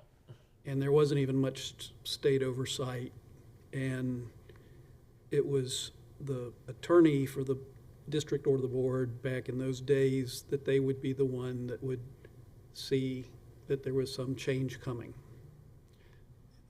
In the modern era, there's a lot of other sources where you get that information.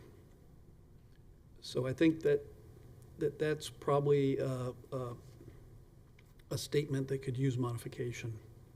Because you get your information now from your attorney, but you also get it from your professional staff, your organizations that you're in, the superintendent, general counsel, because it's a lot.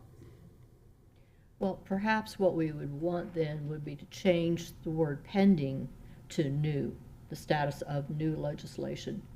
Because legislation comes out and it's not always clear, and we're gonna get differing opinions, you know, among everybody, you know. So yeah, to have our board attorney say, this is how I see the new law, you know, and the effect, I think we changed the word from pending to new. Well, and I think you have done that. I think like when there's something that comes into question and we say, well, how does this play out or whatever, Well- we've asked him lots of times and he will say, oh, let me look into that, or he'll know it right Yeah, off the bat, you That's- know? But that's part of So- the evaluation. That's what I'm agreeing with you. So if you want to change it to new, I think that that's appropriate. Okay. And also, it's probably advises the board on changes in the law and anticipates, you know, legal problems. More than being the messenger of the Right, law, right, because right. Yeah. Right. you don't, Yeah. So that you feel like your lawyer gave you advice on some change in the law. Right. So what would your recommendation be for wording there? Something to the effect of? Why don't I play with that and get back to you with it? But I think it's along those same lines, is gives the board legal advice on changes in the law and anticipates legal problems with regard to recent changes in the law, something like along those lines. Okay. How about that? That'd be fine. But I'll get back to you maybe with some updated language on that. I haven't read this in a year or so, so. Yeah, that would be great. I just want to I just want to make sure that what we're asking you to do and what we say on the form we ask you to do are relatively the same thing, so that there are no discrepancies. Okay, great. Anything else, board members, on this? Okay. All right. Well, that concludes our workshop. So hope everybody has a great weekend. And next meeting is, I don't know. Oh, May 14th. 14th. Right. Right. We got some times off. All right. Cool. Laura and Amanda, thank you very much. Yeah. Thank you all very much.